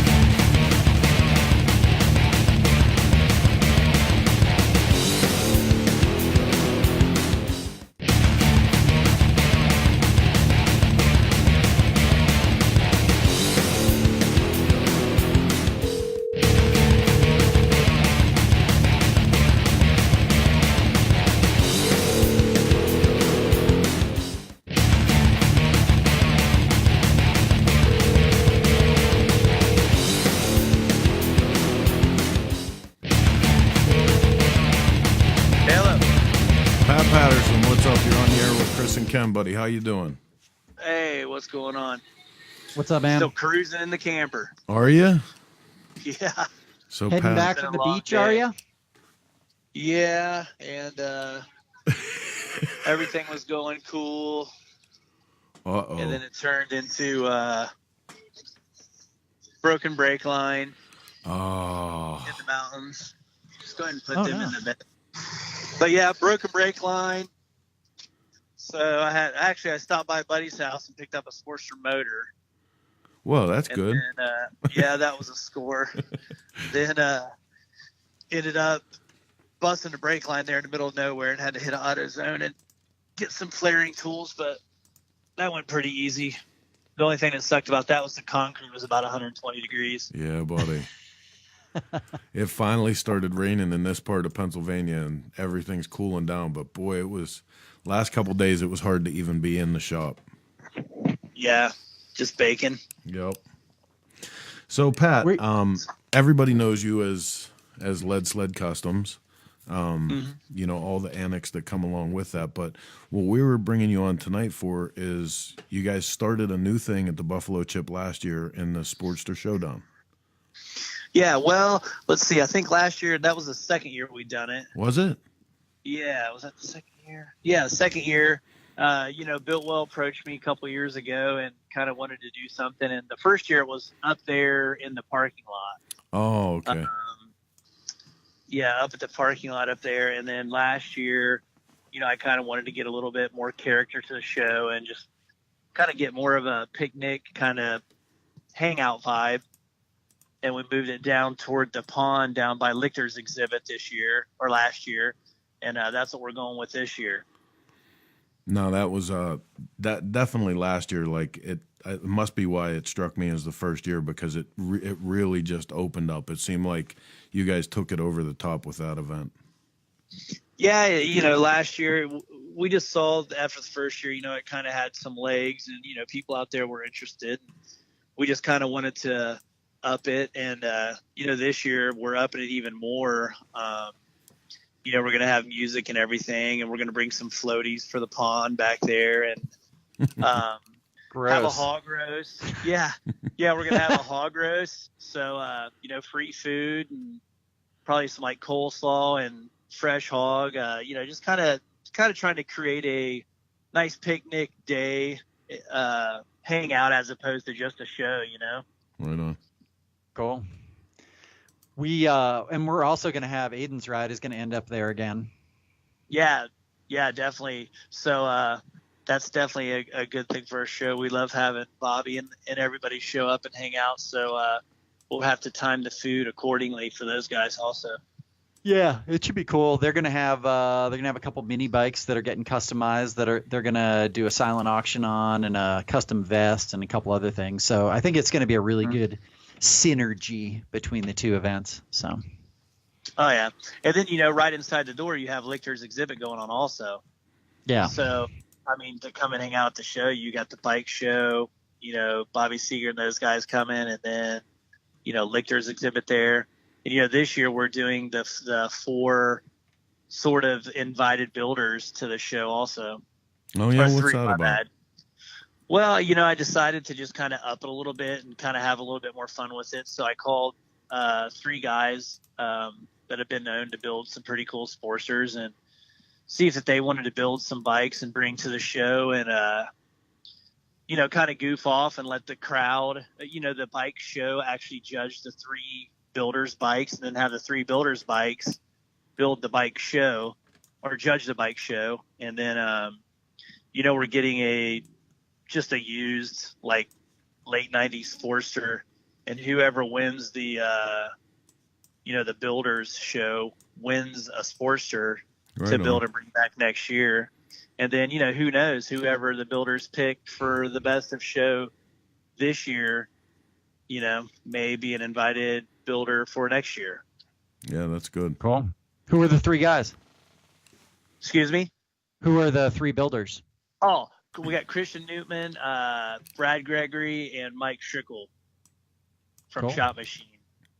So, and, you know, we just put we just got the show announced on Instagram and Facebook and stuff. So here, you know, probably this week we'll start throwing up a little bit more bios on the builders and stuff like that.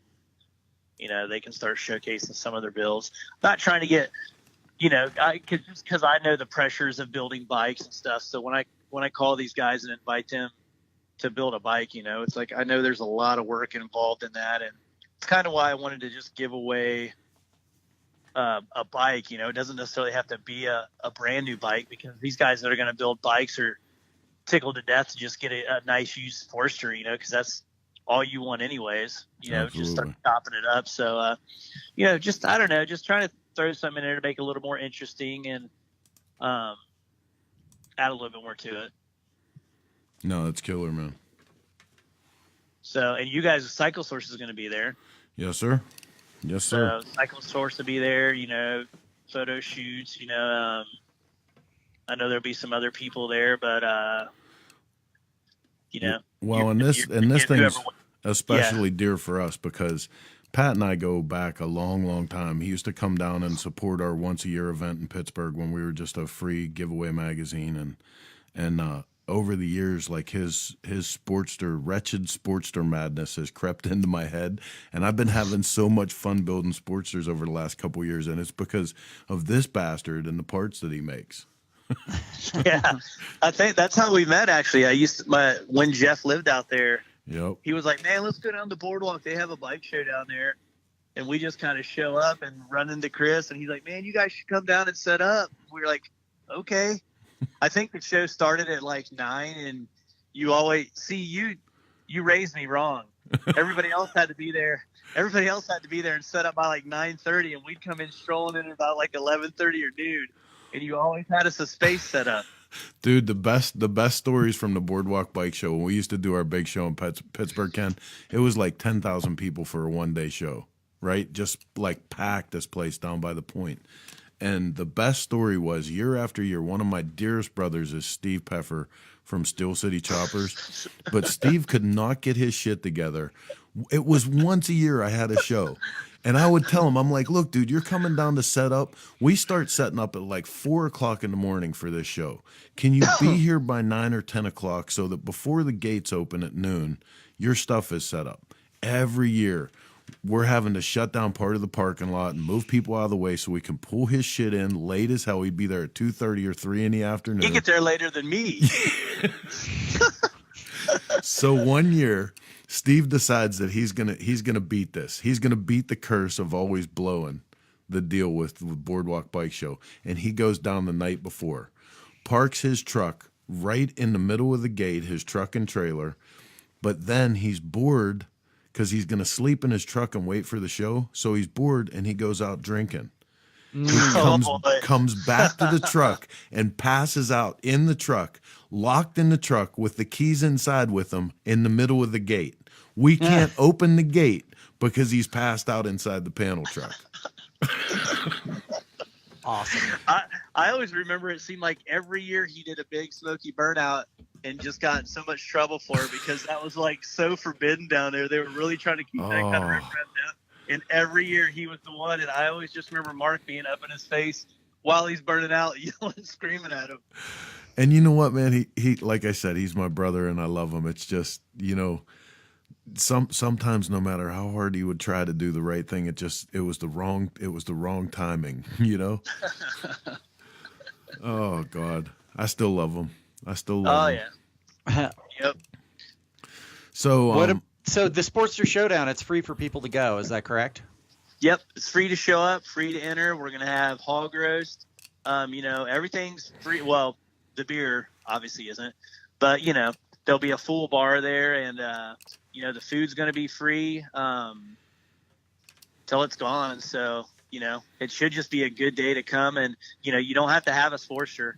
You can just come and hang out, and you don't even really have to be entered in the show to just stop by and grab some hog and some coleslaw or whatever we're going to have there, and you know, walk around, check out the bike, see who you know, say hi, and hang out and have some fun. You know, it's not just Sportsters. Like, just stop by and hang out if you want to. No. See, this is how they get you, Ken. They get you. Just come hang out, have some hog. You don't have to have a Sportster, and then you're sitting there all day going, man, I could build one of these things. And Pat goes, and I just happen to have a catalog for you. Check this out. Yeah, Exactly. You can build it with some of this lead sled stuff. we call it bike crack. Just come out, hang out for a few, get a little bit, you'll be hooked. You got some killer stuff, man. And if you don't know this, if I've never said it before, Ken, back in the day when everybody was getting their wet behind their ears for custom bike building from our generation, Pat set out on a mission that he was going to put a flag down for Sportsters, and he was going to do all of his stuff based off of Sportster, and he was going to take Sportster in a whole new direction. And dude, like, what did you start? You started off with a couple cool custom bikes, but how many parts are in your catalog now for Sportster motorcycles? Man, I don't know. I think we were just discussing that the other day with the website, getting some stuff together on it, and we have to be close to 100 parts.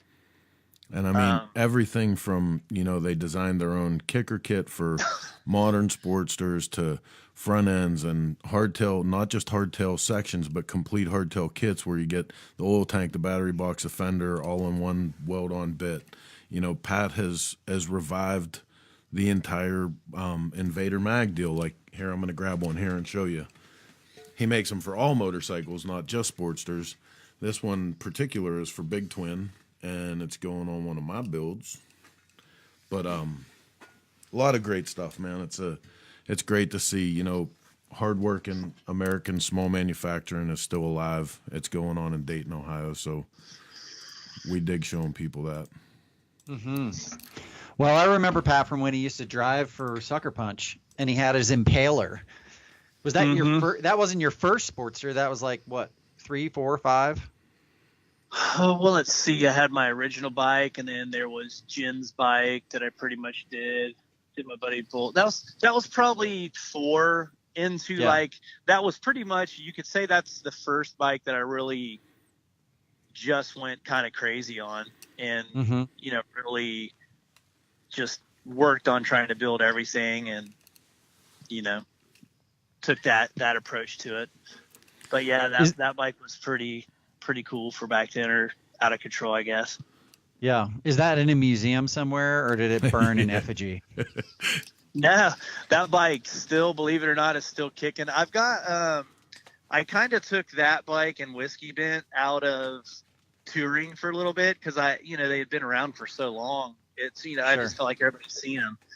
And I think this year, I'm going to kind of get them back out of retirement and start taking them around and start showing them off again, because now that it's been a while, it's like when I throw pictures up of it and stuff, I can tell there's a lot of people that haven't seen it. And, I don't know, just Whiskey Bent is my bike still. And that was one of my favorites. Yep. Yeah, that's a great bike. But wait, as long as you're talking about the Impaler, tell everybody that's listening that might not be familiar with this motorcycle. I'm going to try to pull up a picture while you tell the story of exactly what you were trying to achieve in building the Impaler.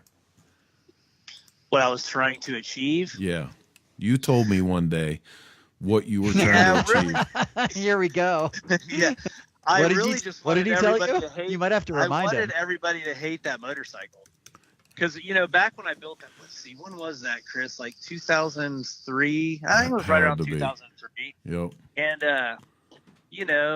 I myself am part of this group. At one time we had, my original Sportster, everything was polished and chromed, and it looked really good. Painted frame, flames on the frame, it was rad.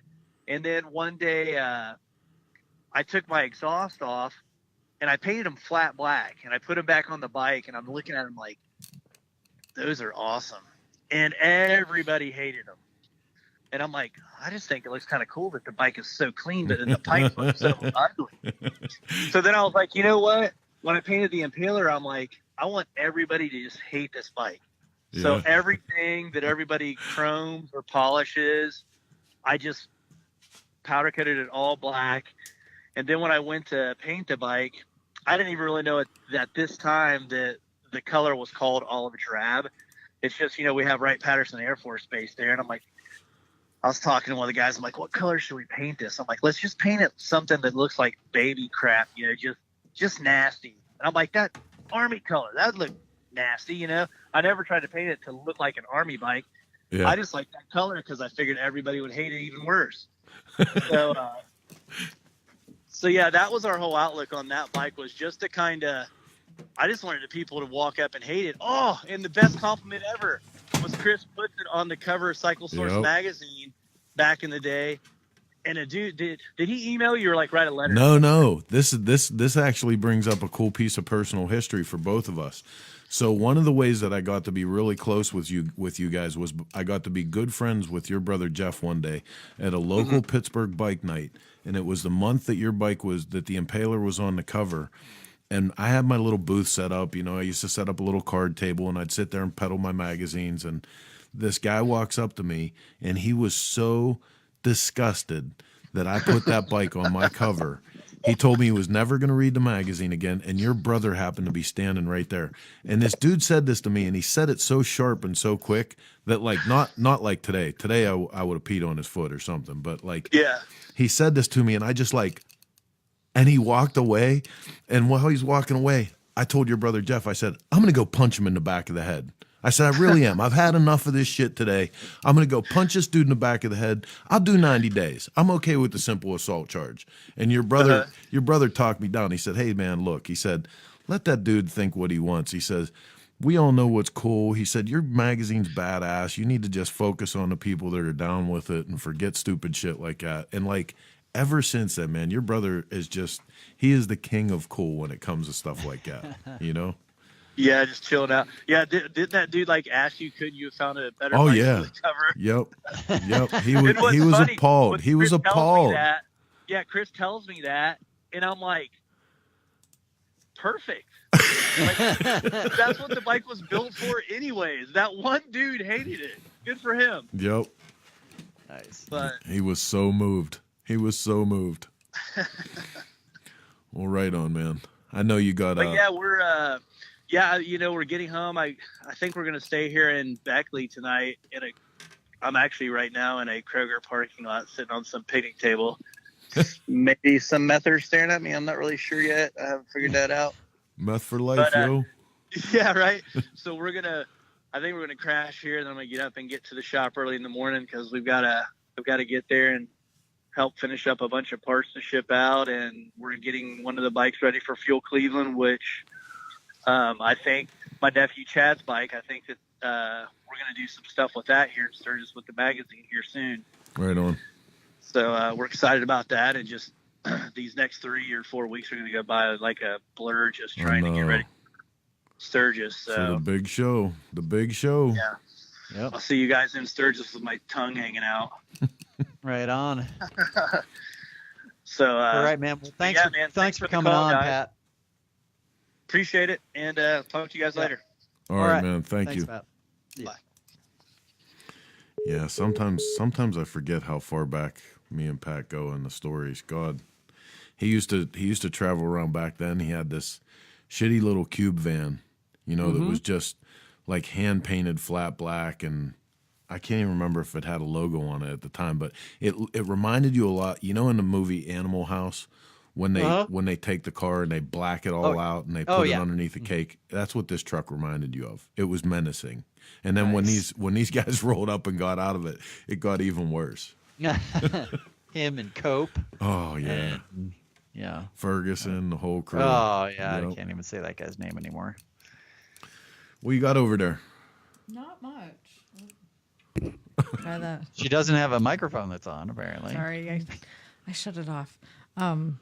Let's see. George Stinman in the house. Chaos Cycles. Hey, George, how's your new shop? I'm sorry we couldn't make it to your open house, but I heard it was pretty bitchin'. We need to do a shop hopping with George now that he's in his new place proper. Yeah, for sure.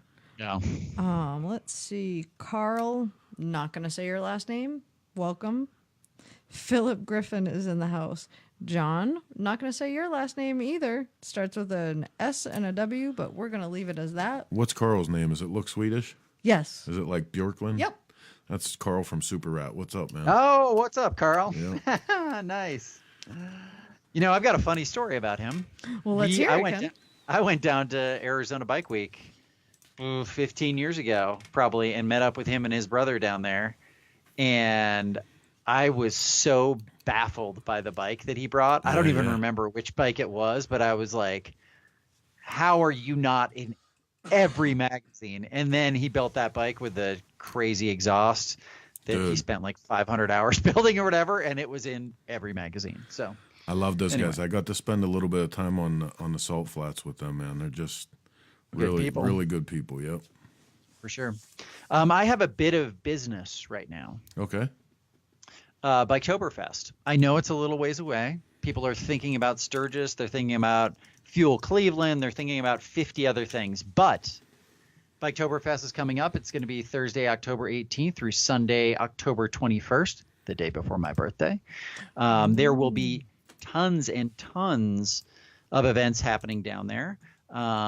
They are in our magazine as an advertiser, and I told them that we would get them on the show, and there it is. They are on the show. 26th annual, actually. Yep. 26th annual. Sons of Speed will be going on. New Smyrna. You know, we don't usually actually go to Biketoberfest, but we're going this year. I'm looking forward to it. Yeah, now that we're full on media partners with Willie, with the best shopper show that goes on ever anywhere. We're going to be at both Biketoberfest and Bike Week every year. Awesome. Yep. Awesome. Yeah, I think it's going to be great. So, I'm super excited about it this year. And just like we say about Daytona, you know, that Daytona is the perfect way to start off the season. Biketoberfest is a good way to catch up with everybody before you're starting to think about putting them away. Yep. Yeah, sure is. So anyway, I just want to take care of that little bit of business. Right on. Yeah. Who's next? What's next? Yeah, are we gonna have George on, or do you want to go? Let's go through a couple of these. Last news items, so we can just cruise through them. So Harley Davidson celebrates the 115th anniversary in Prague. Go, Chris. Crickets. No, you know, I understand Harley Davidson is up against, you know, some really big challenges, coming up with a way to increase their worldwide audience, increase their worldwide customer base. Man, there's so much work to be done here at home to reinforce the enthusiast base with the younger X and Y generation, the millennials. Like, it seems like a lot on the world level, but you know, they're a worldwide company. I was just going to say, so Jiminy Cricket's going to come out for a minute. They are one of the most iconic brands worldwide and have been for years. It's and only I'm just being natural. A little selfish. It's only natural for them to celebrate worldwide. I mean, that would be selfish of them if they didn't, Christopher. And I'm being a little selfish by saying it's our American company, and I know. It is, but they're also having a ginormous celebration here, which I actually kind of hope we go to. It looks like they actually have some cool stuff going on. Yeah. I don't know. But yeah, worldwide brand, celebrate worldwide. Agreed. The one thing that I will say is that they also have what's the guarantee? 5 million riders in the next 10 years or something? 10 million riders. 2 million riders in 10 years. 2 million riders in 10 years. And they're looking for new to motorcycling. That's the important part to say about that. So when I say that they're up against a really strong challenge, I mean 200,000 brand new to motorcycling riders every year for the next 10 years. That's a lot. Yep. That's a lot of tall order to fill. So, and unfortunately, that's not nearly the amount of people that are getting off of motorcycles. So, yep. So right on. Happy anniversary, Harley Davidson. Yeah. Let's go right into their competitor, Indian Motorcycles. Yeah. Indian Motorcycle could follow Harley Davidson in shifting production overseas to avoid tariffs. Blah, blah, blah, blah, blah, blah. Harley already has factories in Thailand and Brazil, and Indian should go do that if they want to expand their customer base. Was that Steve Rinker? It looked like it, didn't it? Yeah, I bet you it is. No, first one. No, this one too. No. Who? That's not. Friend of ours. Huh? Bucks Indian. It's this super cool little Indian motorcycle museum in Romney, West Virginia, like nowhere West Virginia. but the coolest little place to go visit if you ever happen to be going through that beautiful part of the country. Right on. So in the headlines of this thing, they talk about, they could do this and maybe, and they're exploring options and blah, blah, blah. And it's a bunch of political horseshit, and who really cares? The bottom line is the United States, from my perspective, for what it's worth, has been taking an ass whooping on trade for a long time so that, and I'm not going to point fingers at any specific company in the United States, but so that our American companies could get a better deal overseas. The way that other companies have done business here and avoided some of that same, business loopholes is they've built plants here. They've employed American employees. They've Honda, Kia, all those. Yep. That's just the way it's going to go down on the worldwide market. Yeah, I think it sucks. I'm pissed off every time I have to go to a box store instead of down the street to a local hardware store where people actually knew what you were after and could give you real advice. So I don't. You mean like the Harley Davidson dealership? Oh, did I just say that? Holy shit! I don't like make and model. What make and model? Make and model. What year? I don't like how everything is, but how many stores did you have to explain what cutting oil was this weekend? So I couldn't find my 1 gallon jug of cutting fluid, right? And anyone who does anything in a shop, whether you're cutting metal with a bandsaw, drilling a hole with a drill bit, tapping threads with a tap and die set, you need to have cutting fluid. Yeah. No, you should not use oil, because when you make metal hot and you dunk it in oil, it hardens. When you continually do that, dunk, dunk, dunk, dunk, dunk, it continues to harden and it becomes brittle, right? So you use cutting fluid. It keeps it cool, keeps the tool sharp, it prolongs the life of the tool. Well, I couldn't find mine. So I figured, no big deal. There's 53,000 stores around here. Somebody has to have cutting fluid. No. I call Lowe's, and I'm going to name them Lowe's, because here's the deal. Now that Sears is closing, and Sears ran off most of the mom and pop hardware stores, the ones that they missed, you guys took care of, and now you even took care of Sears. So if you're going to be the tool supplier for the world now, get your shit together. So I called the guy up, and here's Mr. Tool. He's in charge of the tool department. And I said, hey, dude, I'm looking for cutting fluid for when you're tapping threads. And he goes, taps, got plenty of them, all kind of sets, this and that, a metric American. I said, no, I'm looking for the fluid.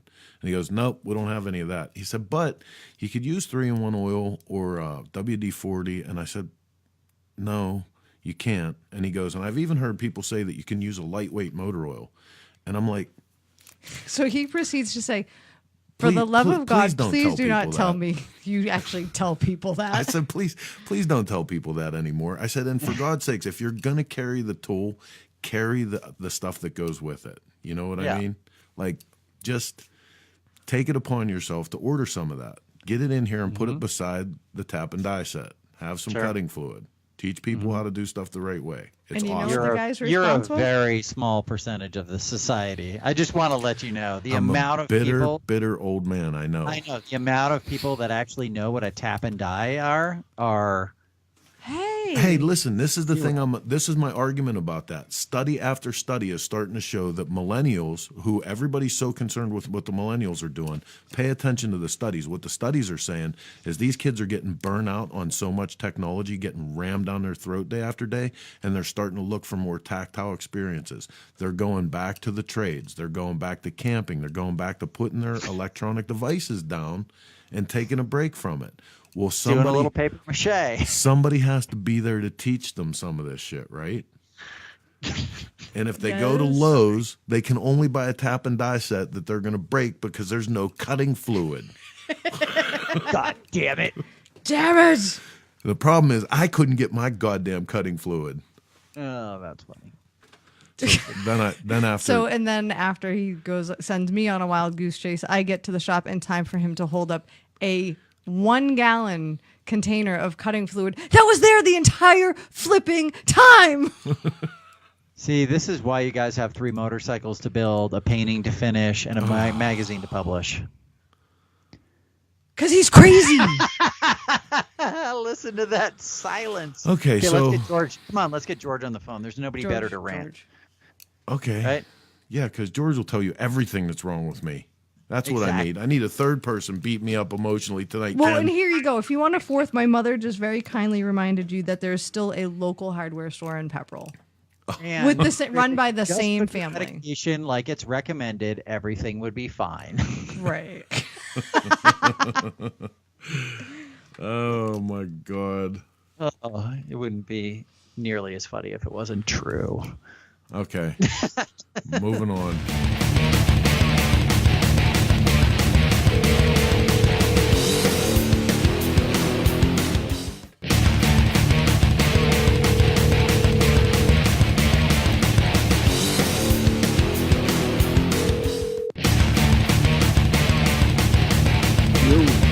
Hello, Mr. The Painter. You are live on the air with Chris and Ken. Wow, awesome. You sound so thrilled, George. No, I just ate a mouthful of cashews. It was really bad timing. In a second. So Hang on, I got some root beer. the first thing I need to know is the echo gone? Yeah, man, don't ever fucking do that to me again, dude. I swear to God, I saw my death in my dog's eyes, and then my dog's eyes died. Don't do that again.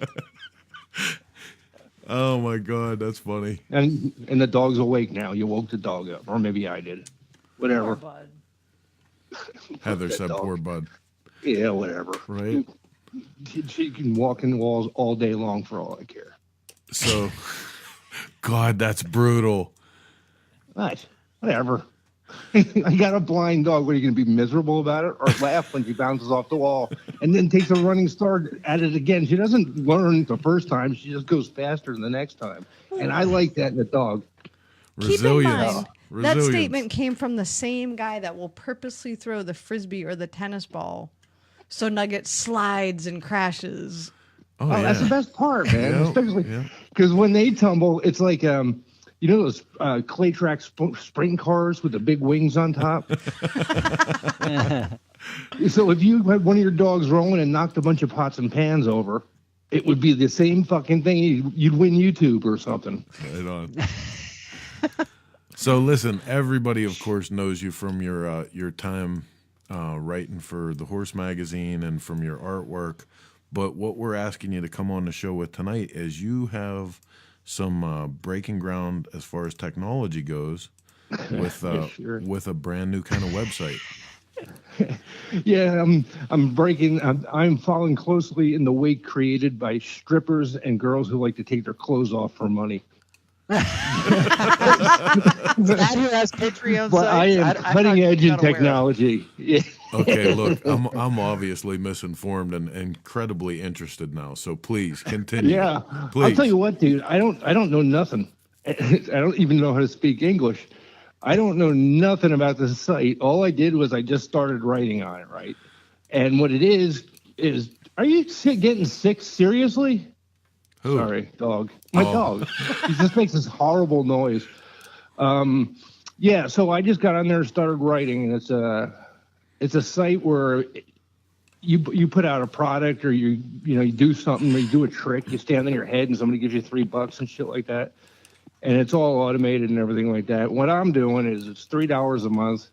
You go to this fucking thing, and I've been writing on it for a while, and I'm going to keep on writing it because, fuck journalism. So No, but the great thing about this, and I have to give you, I have to give you my hats off to you for this. It's citizen journalism at its finest, completely unfettered. You're uncensored. You have no one to answer to whatsoever. I mean, you in your introduction to the world about this site, you specifically said, "Hey, feelings are going to get hurt, and if you pay me extra, I'll hurt yours specifically." yeah, it's a win-win situation because it's going to happen anyway, so you might as well pay me for it. Which, I mean, that's a no-win for you, but fuck it. That's great. Yeah, what it breaks down to is me and my 36 followers will tell you it's pathetic, man. It's like a desert at my website. So pitch that logo one more time for me, Chris, baby. Yeah, I'll put it right up right now. All right, cool. Yeah, but it's I don't know what I'm gonna write about. It's I wake up in the morning, take a dump, smoke a bowl, drink some coffee, and sit down at the computer. Sometimes something comes out, and sometimes I just look at porn. You can never tell. But No, listen. All joking aside, though, seriously, I mean, you're undoubtedly one of the most talented writers of our culture.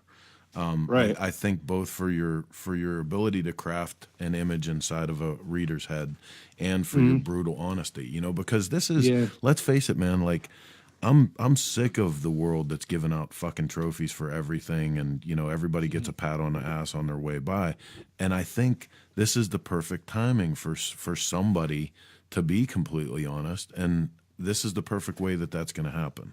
You know, right. Every day you turn on the television, you see different reports about this side of the political aisle saying their side's fake news, and that side of the political aisle saying their side's fake news. Well, they're all bourgeois, because everybody's getting a check. You know what I mean? Right. It takes something like this to really get some brutal honesty. So good for you. Sounds like you're a little envious, Chris. I kind of am, you know.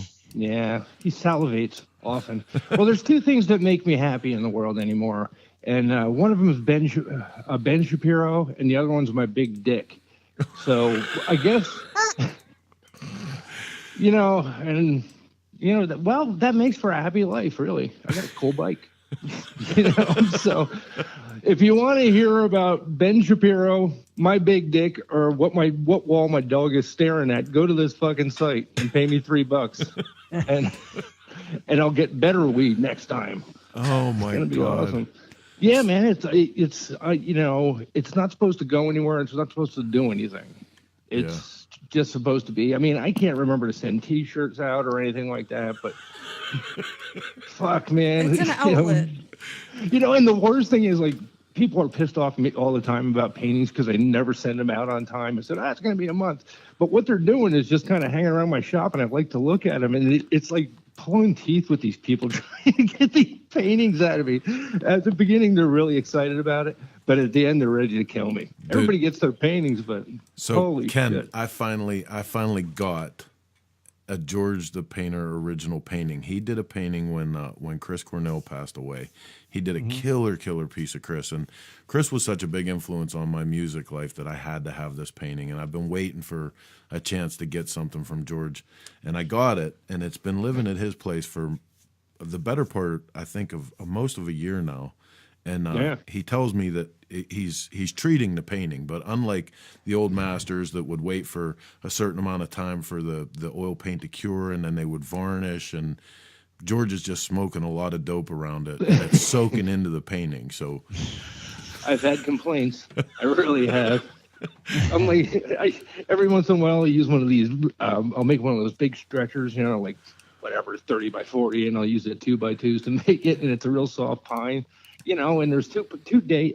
I work about 10 hours a day painting, roughly, and 5 to 7 of that is just me waking up and doing it like somebody changing an exhaust and just getting the work done. And then I work from 9 to 4:20. 4:20, I celebrate the fact that I enjoy 4:20, and then I look back at the painting again. That begins day 2 because I get a completely different perspective on it, and I may or may not carry on. And if I do carry on, I'm constantly smoking and blowing it on the canvas, and it sucks up into that pine, and all these cops are getting pot paintings or whatever they're getting. I don't know.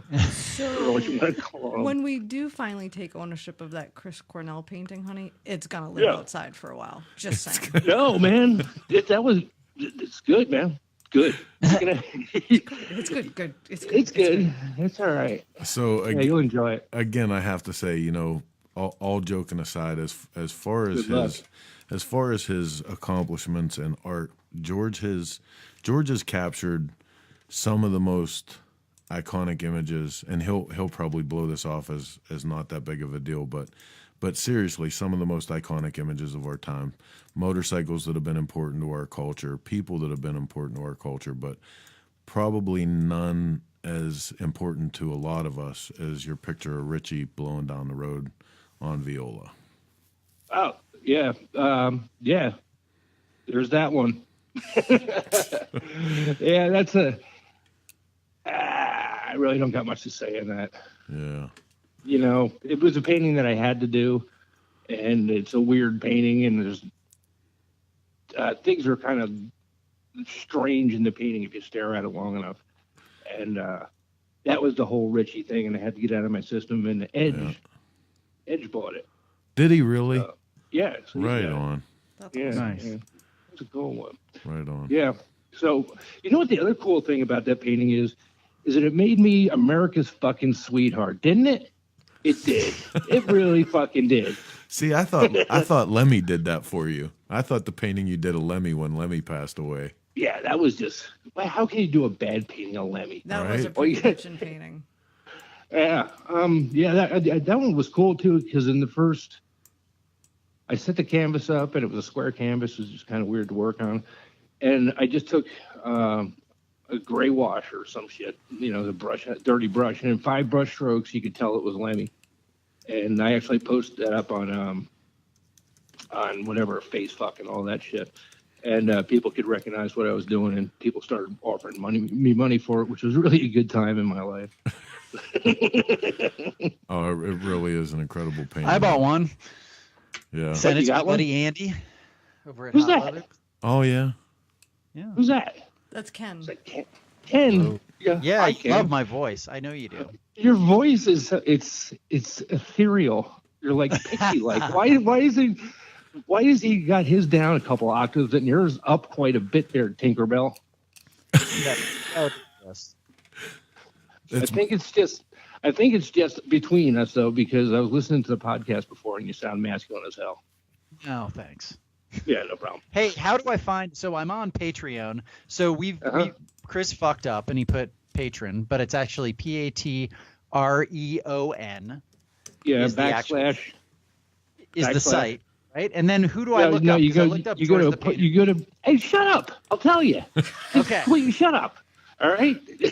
Jesus, it's a patreon.com/George Spanner, and that'll bring you right to it. I didn't mean to yell at you. I'll Yes, give you you a hug. did. It's It's good. okay. I did. It felt pretty good. Okay. Yes, I am 18 or older. Yeah. George the Painter is creating, writing, painting. Okay, nice. Yeah. How about that for an opening sentence? You can't change the vocabulary of that sentence. That George the Painter is creating. It drives me nuts. Now, Oh. you're going to show the burnout, huh?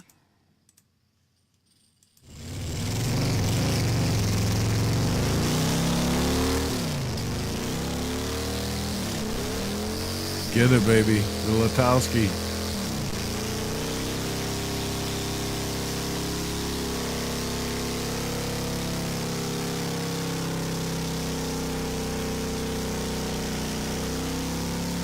So, Ken. Hang on.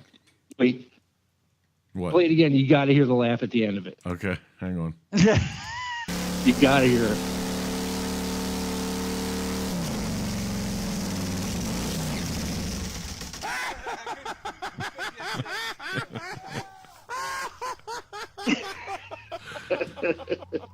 Okay, you can go. You can move on now.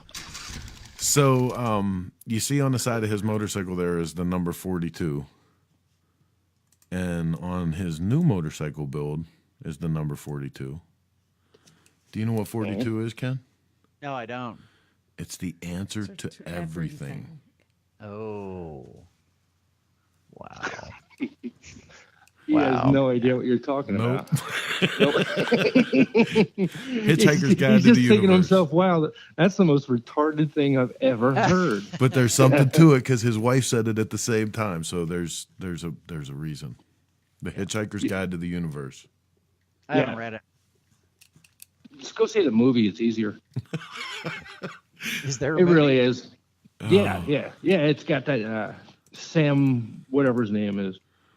Anyway, good movie, great book. But I understand you don't have the time. You weren't laying in a bunk in the Navy for 4 years with nothing to do. Oh my God, I went through a lot of reading back then. dude! I'm flipping through some of your content. I have to sign up for this. You Yeah. already did. Did I? Yes. Where? How do I sign in? I'm working on it. Right on. Yeah. Go ahead and dig in there. It's pretty cool though, man. I want to make it more interactive. Everybody's got that nose up your butt thing. Oh, right on, guys. It's exactly what I was thinking. Let's have some fucking input. Yeah. Yell at me, call me a cocksucker. I'll make fun of your mom. I swear. You know, let's get some shit going.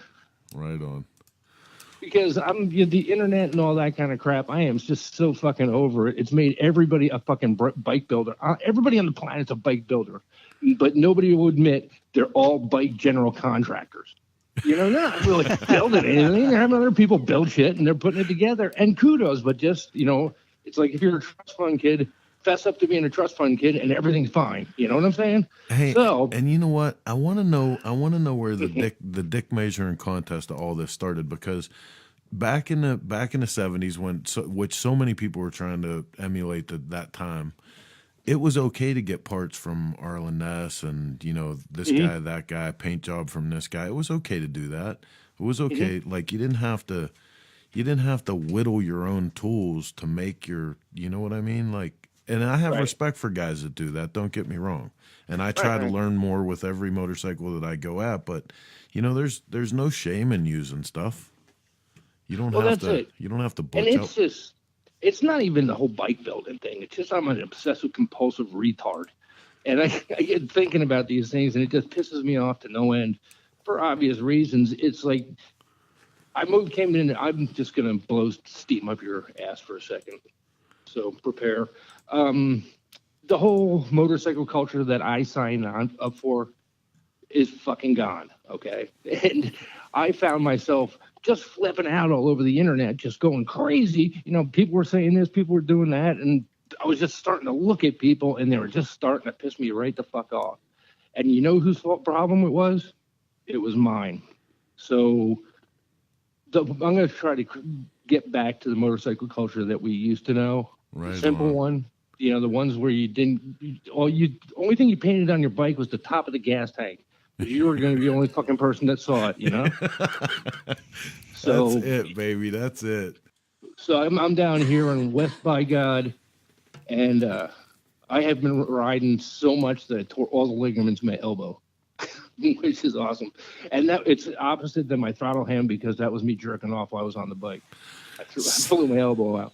So let's talk about that for a second, though, because you've been riding all over Hell's Half Acre on your new shovel head build, right?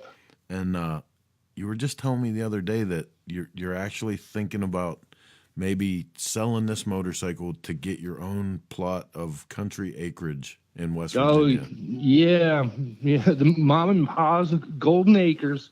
Yeah, I'm actually, that was why that bike was originally built, and then I started riding it. You know, everybody that contributed to that bike did such a good job that it was just a great bike, and I rode it completely in the ground. I've dumped it a couple times and everything like that, but it's a killer bike. And so it's got the Letowski motor in it now, because the motor that I put in it, as a matter of fact, when me and you went riding, I rode home that night and blew the motor in it. No kidding. Yeah, so I didn't want it. I didn't want that motor. So I threw the Letowski motor in there. So I just acquired another shovel head motor, and I'm going to put it in a couple shows and then sell it in the spring to get a couple of acres here in West by God, Virginia. Right on. Just to have a place I can tell people they can't come on. I'm just going to have a sign that says no, forget it, fuck you, and your bike's gay. Jesus Christ, is that a trailer? Seriously, cockwad? How much shit do you need? You should see the bike that I'm riding. Does it have a trailer? No, it doesn't have a trailer, but it's got a trunk right now. I got panniers. My panniers. You're doing the Touratech and, you know, enduro riding stuff, right? No. This is just their road. This is the Indian Roadmaster. It's a fun bike. Ooh, you know, yeah, and I can put a big ton bike. of shit on it. But I'll give it back to them. Out of all the things that have changed in the motorcycle culture, I am so happy that baggers are cool now, because I have fallen apart, and I was going to have to ride one eventually anyway. So thank God. You know, and that's why I don't wear pants that fit or anything, because it always comes back into style, you know? Right on. I found a better way.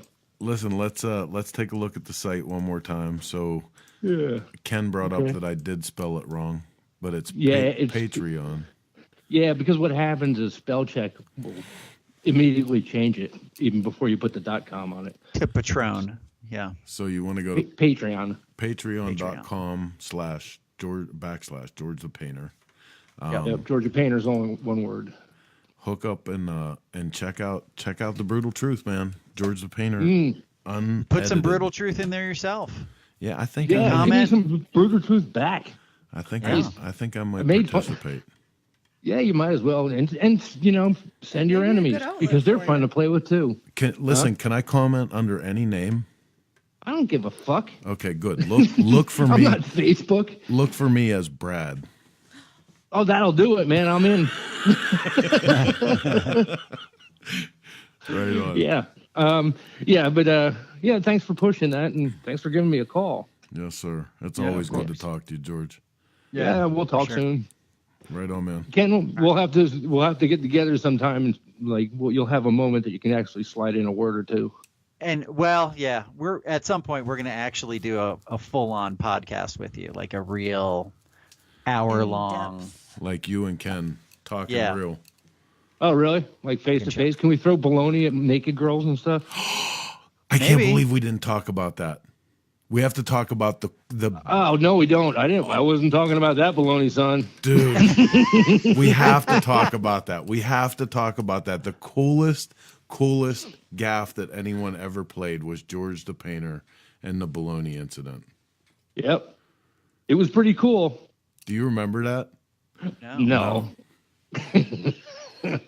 Yeah, I talk about it every day. He took a loaf of bologna and tied it to his motorcycle handlebar and rode out to a public appearance of some big name builders, stood in line, waited and had them take pictures with it and sign an autograph on it, and then wrote about the whole thing in the Horse magazine. Oh, so how did I miss that? He wrote about it in second person, like as he's standing in line, the shit that's going through his head, he's writing. It was great. The whole thing was a gross experience.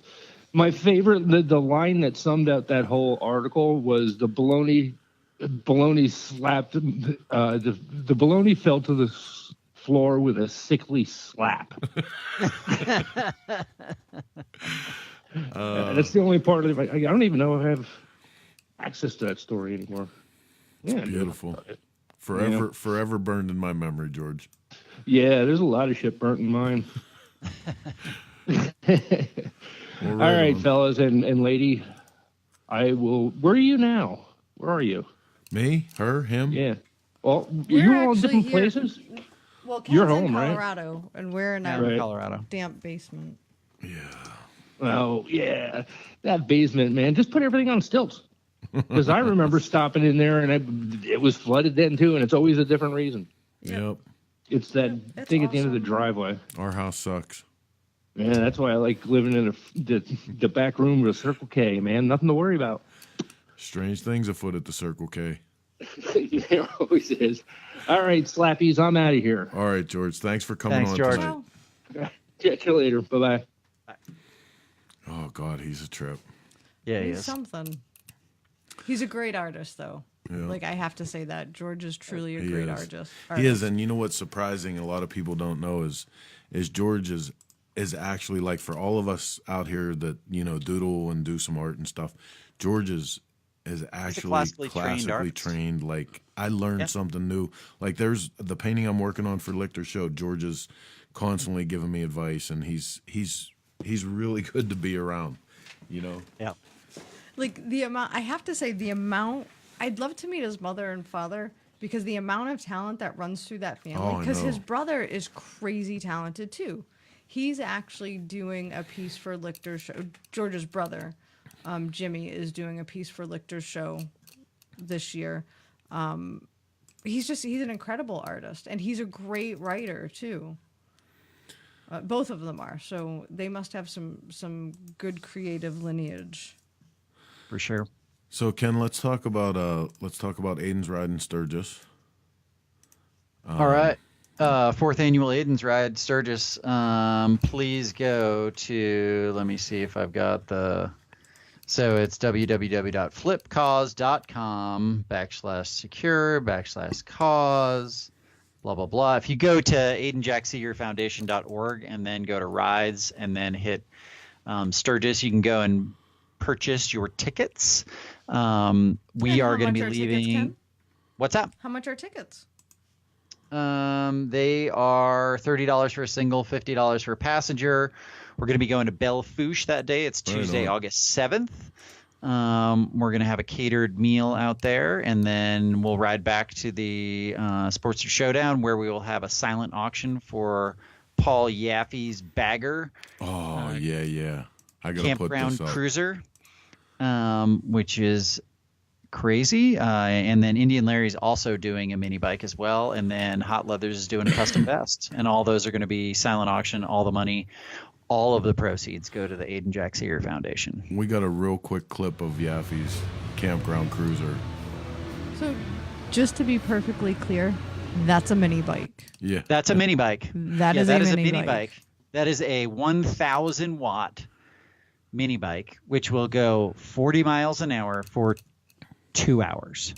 That's awesome. Yeah. On a charge. Yeah. And it it holds no 2 joke cases of beer.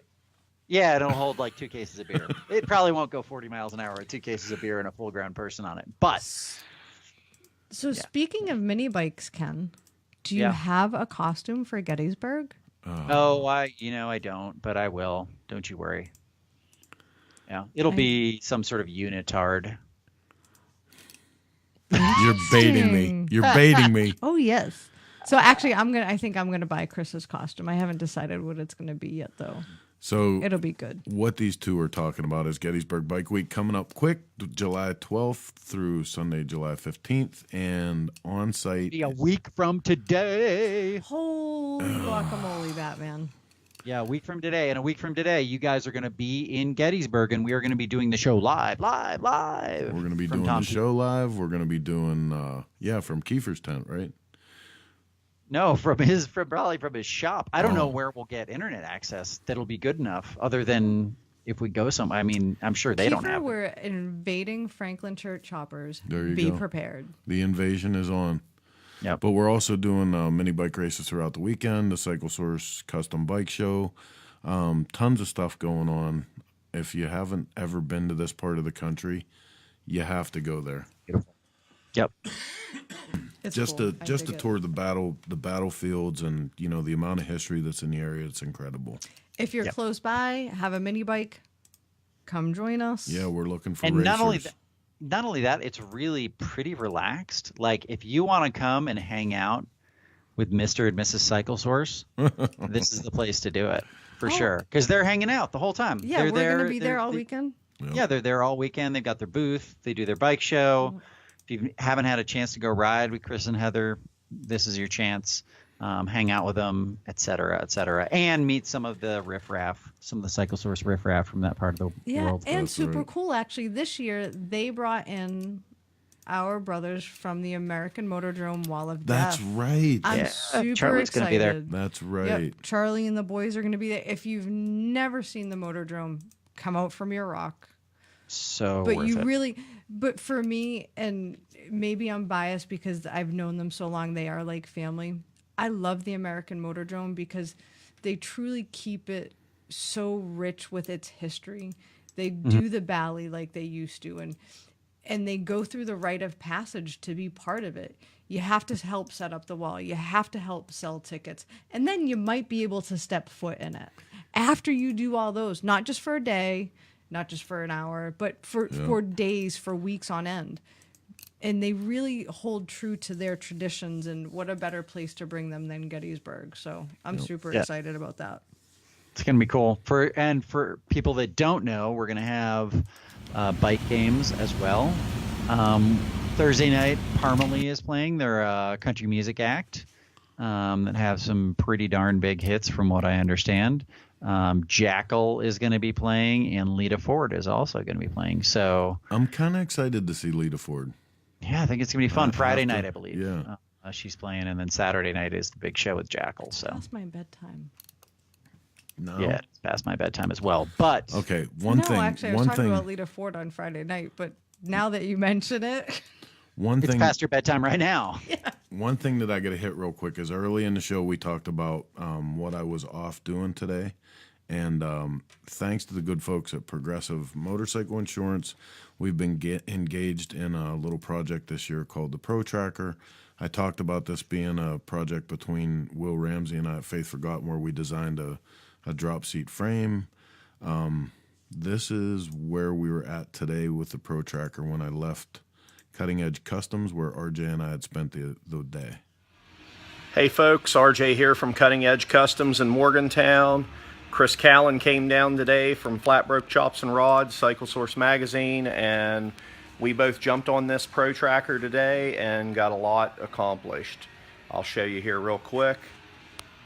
Got the gas tank centered and mounted, 2 bungs tacked into place. We figured out we're going to remove this filler, put a new one in the center, plug up this petcock, so I got a little bit of fab work to do there. We jumped onto the rear fender mounting this morning. Love the way that fender looks. Pretty much got it mounted. New struts made, the fender's in place, everything's tacked into place. When this thing's bottomed all the way out, the fender doesn't touch. So up next is the battery box and the oil tank. Battery box we already started, got some round rod welded to a piece of 1/4-inch plate that's going to act as the bottom of it and the mounting location for the battery. And it'll have a strap along the top. Oil tank over here on the table. I actually finished it the other night and notched it, but I just didn't notch it quite enough, so I cut back into it, and we're making that notch a little bit deeper. Not going to lose too much oil there, but the next time you see this thing and we check in here again, you'll be sending a pretty mocked up motorcycle. So you guys have a good night. We'll see you. So I'm super fired up about this because, like I said, the frame gives you the ability to keep that hardtail line, and you get to hang on to the suspension. So kind of a big deal, and I really owe a shout out to RJ because I go to RJ's constantly. Like, I'll live at his shop for days at a time, and we do these projects, and he's never too busy or too tired. And thank God he has an understanding woman in his girl Dina. So thanks to dude, both of them. I was going to ask you what you've done. Like, what have you done to deserve such a great friend, contributor, mechanic, what's great fabricator? What's great about working with RJ is, like this year, for instance, he and I were the project heads on the whole Twisted Tea chopper, and we did, Sure. We worked around the clock, but we feed off each other so much. Like this year when we started on the T Tracker, it was going to be a much more simple bike than what it actually came out as. And that's because at every turn of the way, if I don't come up with hey, you know what would be really cool here, he does. We're always pushing each other that next step further. And, and both of us learn a lot of stuff every time we do one of these. So I think it's just the camaraderie that comes from, being in the moment with that stuff. Nice. It's kind of like you and me on there, right? I mean, yeah. when I don't talk too much. I'm just kidding, man. No, it's good. It's good for sure. So I think we're pulling this thing into the port. We got a ridiculous amount of 11 shares. I'm not sure how many people commented, but it's a bunch. Like 160 something comments. That's great. Yeah. One more time, I'm going to tell you guys though, the way that you can help keep this thing going is to press the share button down here and send it out to everybody. I'm going to bring all 3 of us up here so that we can thank all of our sponsors because I was very lazy with sponsor logos tonight. J&P Cycles. Good SNS Cycles. SNS Cycle. I can't see. Dennis Kirk. Bikernet.com. Yeah. So next week I promise that I'm going to be Mr. Happy Logo guy. But this week, man, we were just having fun with the show. And sometimes that's what happens because Shop Talk is just a window into the shop, man. We're hanging out, talking about motorcycles. Some of our guests are wild and crazy like George. Some of them are not so much. Nice. Well, I really appreciate you guys and your friendship and the ability to have a a job in an industry that I love. So Right on. I just want to say thanks for that. I got to go out this morning and shoot that Roadmaster and do a little writing today. And I was just sitting there going, wow, I am pretty fortunate. So, and I was cruising around with both my kids today on that bike. Don't tell Nice. anyone. That's awesome. But not at the same time. Yeah, different times. But That's cool. awesome. Good for you. wanted to go out. They both wanted to go out. And we went to the library, and I took my son to pitching practice. So, yeah, it's good times. Right on, man. Well, we appreciate all of you guys letting us Yes. take up 2 hours of your time every Thursday. Tune in every Thursday at 9 p.m. Eastern Standard Time, where we'll do our best to deliver up 120 minutes of all the news that fits, throw in some interviews, some annex, and we call it all Shop Talk. That's right. So until next time. Yeah. I'm Chris. Get it together. And I'm Ken. I'm And Heather. we're out. And we're out. Jeez. Yeah. That's the best. I love this shit.